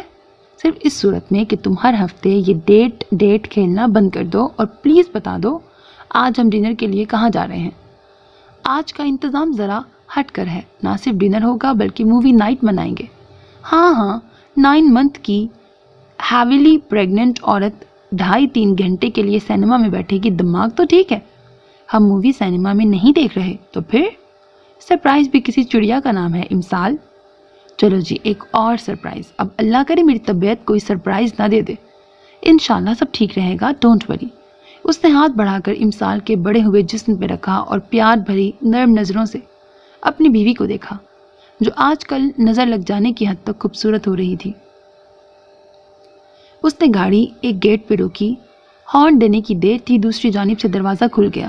امسال سوالیہ نظروں سے اس کو دیکھ رہی تھی جس کا سارا دھیان سامنے تھا. ایک لمبے سے راستے کو عبور کرنے کے بعد گاڑی رک گئی. یہ کس کی جگہ ہے؟ یہ میرے اس دوست کی جگہ ہے جس کی بیوی ڈاکٹر ہے. یاد ہے ہم ان کی بیٹی کی شادی پہ گئے تھے؟ ہاں, تو کیا وہ لوگ اب مستقل یہیں رہتے ہیں؟ نہیں, رہتے تو وہ اپنے پرانے والے گھر میں ہیں مگر آج ادھر آئے ہوئے ہیں. اب مزید سوال جواب کو چھوڑو اور نکلو باہر. بلکہ رکو, میں مدد کرتا ہوں. وہ اپنی جانب سے نکل کر امسال کے دروازے پہ آیا. دروازہ کھول کر اس کا ہاتھ تھام کر باہر نکلنے میں مدد دی. ایک دم اٹھ کر کھڑے ہوتے ہی امسال کو اپنی کمر میں درد کی لہر دوڑتی محسوس ہوئی جو کہ آج کل عام سی بات تھی, اسی لیے وہ اگنور کر گئی. ان کے ارد گرد لش گرین گراس اور اسی رنگ کے اونچے اونچے درخت تھے. ہلکی ہلکی ہوا چل رہی تھی. نہیں تو آج کل حبس نے ڈیرے ڈالے ہوئے تھے. اگست کا مہینہ تو مشہور ہے کہ اس ماہ میں حبس زیادہ ہوتی ہے. وہ اس کا ہاتھ پکڑ کر رہائشی عمارت کے مخالف سمت میں چل پڑا. آگے مصنوعی پہاڑی بنی ہوئی تھی جس پر سے ہوتے ہوئے وہ لوگ دوسری جانب اترے. سامنے کا منظر دیکھ کر امسال نے دونوں ہاتھ منہ پہ رکھے. چکور کی شکل بنا کر چاروں کونوں میں بانس کے ڈنڈے فٹ کیے گئے تھے جن پر لائٹنگ کی گئی تھی. کچھ لڑیاں نیچے لٹک رہی تھیں پر زیادہ تر فریم کے اوپری حصے کو حالے کی صورت گھیرے ہوئے تھیں جس کے اندر ایک 2 سیٹر کالے رنگ کا صوفہ سیٹ پڑا ہوا تھا. سامنے میز پر کھانا سرو کر کے ڈھانپ رکھا تھا، اور سب سے دلچسپ چیز وہ 60-65 انچ کی LED تھی جس پر اسی لمحے آڈیو پتہ نہیں کیا لکھا ہوا ہے ویڈیو آنے لگی۔ ہلکا ہلکا میوزک سارے ماحول کو اور بھی پر اثر بنا رہا تھا۔ امسال نے گردن موڑ کر ابسام کو دیکھا تو آنکھوں میں نمی تھی۔ تمہاری محبت مجھے معتبر کرتی ہے ابسام، مجھے اپنا آپ اچھا لگنے لگتا ہے۔ کیا محبت اتنی طاقتور ہوتی ہے جو آپ کی دل کی اس خوبصورتی سے رفو گری کر دے؟ بھولے سے بھی کوئی غم یاد نہ آئے، زندگی پر اللہ کی ذات پر یقین اور بھی مستحکم کر دے؟ انسان کا اس بات پر یقین کامل ہو جائے میں اکیلا نہیں ہوں، کوئی ہے جو ہر لمحہ مجھ پر نظر رکھے ہوئے ہے۔ میں گر گئی تھی، اس نے میری زندگی میں تمہیں بھیج کر مجھے پھر سے اٹھا دیا۔ ابسام کی اس کے ہاتھ پر گرفت اور بھی مضبوط ہوئی، ہاتھ اٹھا کر لبوں سے لگایا۔ Are you hungry? وہ نم آنکھوں سمیت مسکرا دی۔ یس پلیز۔ دونوں اس چکور کے اندر آئے، اوپر کھلا آسمان ڈھانپے ہوئے تھا۔ ابسام نے اس کے لیے کرسی کھینچی، پھر اپنی جگہ پہ براجمان ہوا۔ اسی پل ایک باوردی بیرا قریبی کاٹیج سے برآمد ہوا۔ امسال نے بیرے کو دیکھتے ہی ابسام کی جانب بھویں اچکا کر دیکھا، جواب میں اس نے کندھے اچکا دیے۔ بیرے نے آ کر ڈشز پہ رکھے ڈھکن ہٹائے۔ سٹیک کی خوشبو نے منہ میں پانی بھر دیا۔ لامب سٹیک کے ساتھ سوس اور روسٹڈ آلو تھے، ساتھ میں رشین سیلڈ موجود تھا۔ گلاسوں میں سپرائٹ ڈالنے کے بعد میز کے اوپر رکھی موم بتیاں جلا کر وہ واپس مڑ گیا۔ ابسام صاحب، اس ساری سیٹنگ کے پیچھے کس کے ذہن کی محنت ہے؟ تم اس کو اپنے سامنے بیٹھا ہوا دیکھ رہی ہو۔ اس صورت میں یہ ضرور کہنا چاہوں گی میں بہت متاثر ہوئی ہوں۔ نوازش جناب کی۔ سچی میں؟ مگر ایک مسئلہ ہے۔ وہ کیا؟ وہ اپنا ہاتھ روک کر پوری طرح سے اس کی جانب متوجہ ہوا۔ مسئلہ یہ ہے کہ میں یوں ٹانگیں لٹکا کر کرسی پہ زیادہ سے زیادہ 10 منٹ تک ہی بیٹھ سکتی ہوں، کیونکہ میرے پیروں کی سوزش اور زیادہ ہو جانی ہے۔ اوہ، مجھے اس کا خیال کیوں نہیں آیا؟ یہ کہتے ہی وہ اپنی جگہ سے اٹھا، بیرے کو آواز دی، امسال کو صوفے پہ بیٹھنے کا بولا۔ بیرے کے ساتھ اس دفعہ ایک لڑکی بھی باہر آئی، جس کے ہاتھ میں ایک پیروں والا چھوٹا ٹب تھا، جو اس نے لا کر امسال کے سامنے زمین پہ رکھ دیا۔ امسال حیرت سے اس کی شکل دیکھنے لگی، جو کہہ رہی تھی میم اپنے پاؤں پانی میں رکھیں۔ اس نے کہا مان کر پیر نیم گرم پانی میں رکھ دیے۔ جب وہ پرسکون ہو کے بیٹھ گئی تو ابسام نے اس کی گود میں نیپکن ڈالنے کے بعد کھانے کی پلیٹ اسے تھمائی۔ بیرے نے ایک سٹول صوفے کے قریب رکھ کر اس پہ دونوں کے گلاس اور سلاد وغیرہ رکھ دیا۔ دوسرا میز وہاں سے ہٹا دیا۔ سوری، میں میز پر بیٹھ کر کینڈل لائٹ ڈنر انجوائے نہیں کر پائی۔ مجھے کوئی فرق نہیں پڑتا، ویسے بھی آئی تھنک پیرنٹس ہونے کی وجہ سے ہمارا کینڈل لائٹ ایسا ہی ہونا تھا۔ ابھی تو اپنا شیرو نانی کے پاس ہے، ورنہ ابھی تک اس ساری سیٹنگ کا پوسٹ مارٹم کر چکا ہوتا۔ ہائے، کیوں یاد کروا دیا؟ اب میں اس کے بغیر یہاں آنے پر گلٹی فیل کر رہی ہوں۔ اس کو بھی ساتھ دے کے آنا چاہیے تھا۔ ہاں، تاکہ جب وہ تمہاری اس گراؤنڈ میں دوڑ لگواتا تو کم از کم لیبر پین تو سٹارٹ ہوتی۔ اسی وجہ سے میں نے بہت دعائیں کی تھیں، یا اللہ اس دفعہ بیٹی مل جائے۔ لڑکے تو 2 منٹ بھی ایک جگہ ٹک کے نہیں بیٹھ سکتے۔ الماس آپا کی بیٹیاں کتنی کیوٹ ہیں، نہ فضول کی اچھل کود کرتی ہیں۔ وہ 3 ہیں اور ماں کو کوئی فکر نہیں ہوتی، اور میرا ایک تھا جس نے مجال ہے کبھی مجھے کسی ٹینشن میں سکون سے انجوائے کرنے دیا ہو۔ اوہو، کسی فنکشن میں سکون سے انجوائے کرنے دیا ہو، اور جب اس نے جوتوں والی پالش سے اپنا فیشل کیا تھا۔ ابسام کی یاد کروانے پر امسال کو اچھو لگتے لگتے بچا۔ ہائے میری قسمیں توبہ، پورا ہفتہ اس کے پاس سے شو پالش کی بدبو آتی رہی تھی۔ سارا چہرہ، سارے ہاتھ بازو اور اس سارے کام میں اس کو صرف 3 منٹ لگے تھے۔ 3 منٹ کے لیے واصف اپنے کمرے سے نکل کر کچن تک آیا۔ واپس گیا تو صاحب جی کالے کا لوٹے بنے بیٹھے تھے، اور جب ٹی وی خراب کر دیا تھا۔ تم آج میرے زخموں پر نمک چھڑکنے کو ادھر لائے ہو۔ وہ ٹی وی مجھے نہیں بھولتا۔ ہائے، اس کی کلر ٹیوب اس قدر شاندار تھی، یہ محسوس ہی نہیں ہوتا تھا کہ آپ ٹی وی دیکھ رہے ہیں۔ ایسا ہی لگتا جیسے انسانوں کو اصل میں اپنے سامنے دیکھ رہے ہیں۔ اور شیرو نے اس ٹی وی کو کیسے خراب کیا، یہ بات آج تک صرف ایک مسٹری ہے۔ ابسام خود بھی مسکرا رہا تھا، بولا جو تمہارے ڈریسنگ ٹیبل پر ترتیب سے سجے پرفیومز لپسٹکس کے ساتھ ہوئی، مجھے اس پہ دلی افسوس ہے۔ امسال ہنستی چلی گئی۔ اس نے میری ایک لپسٹک نہیں چھوڑی۔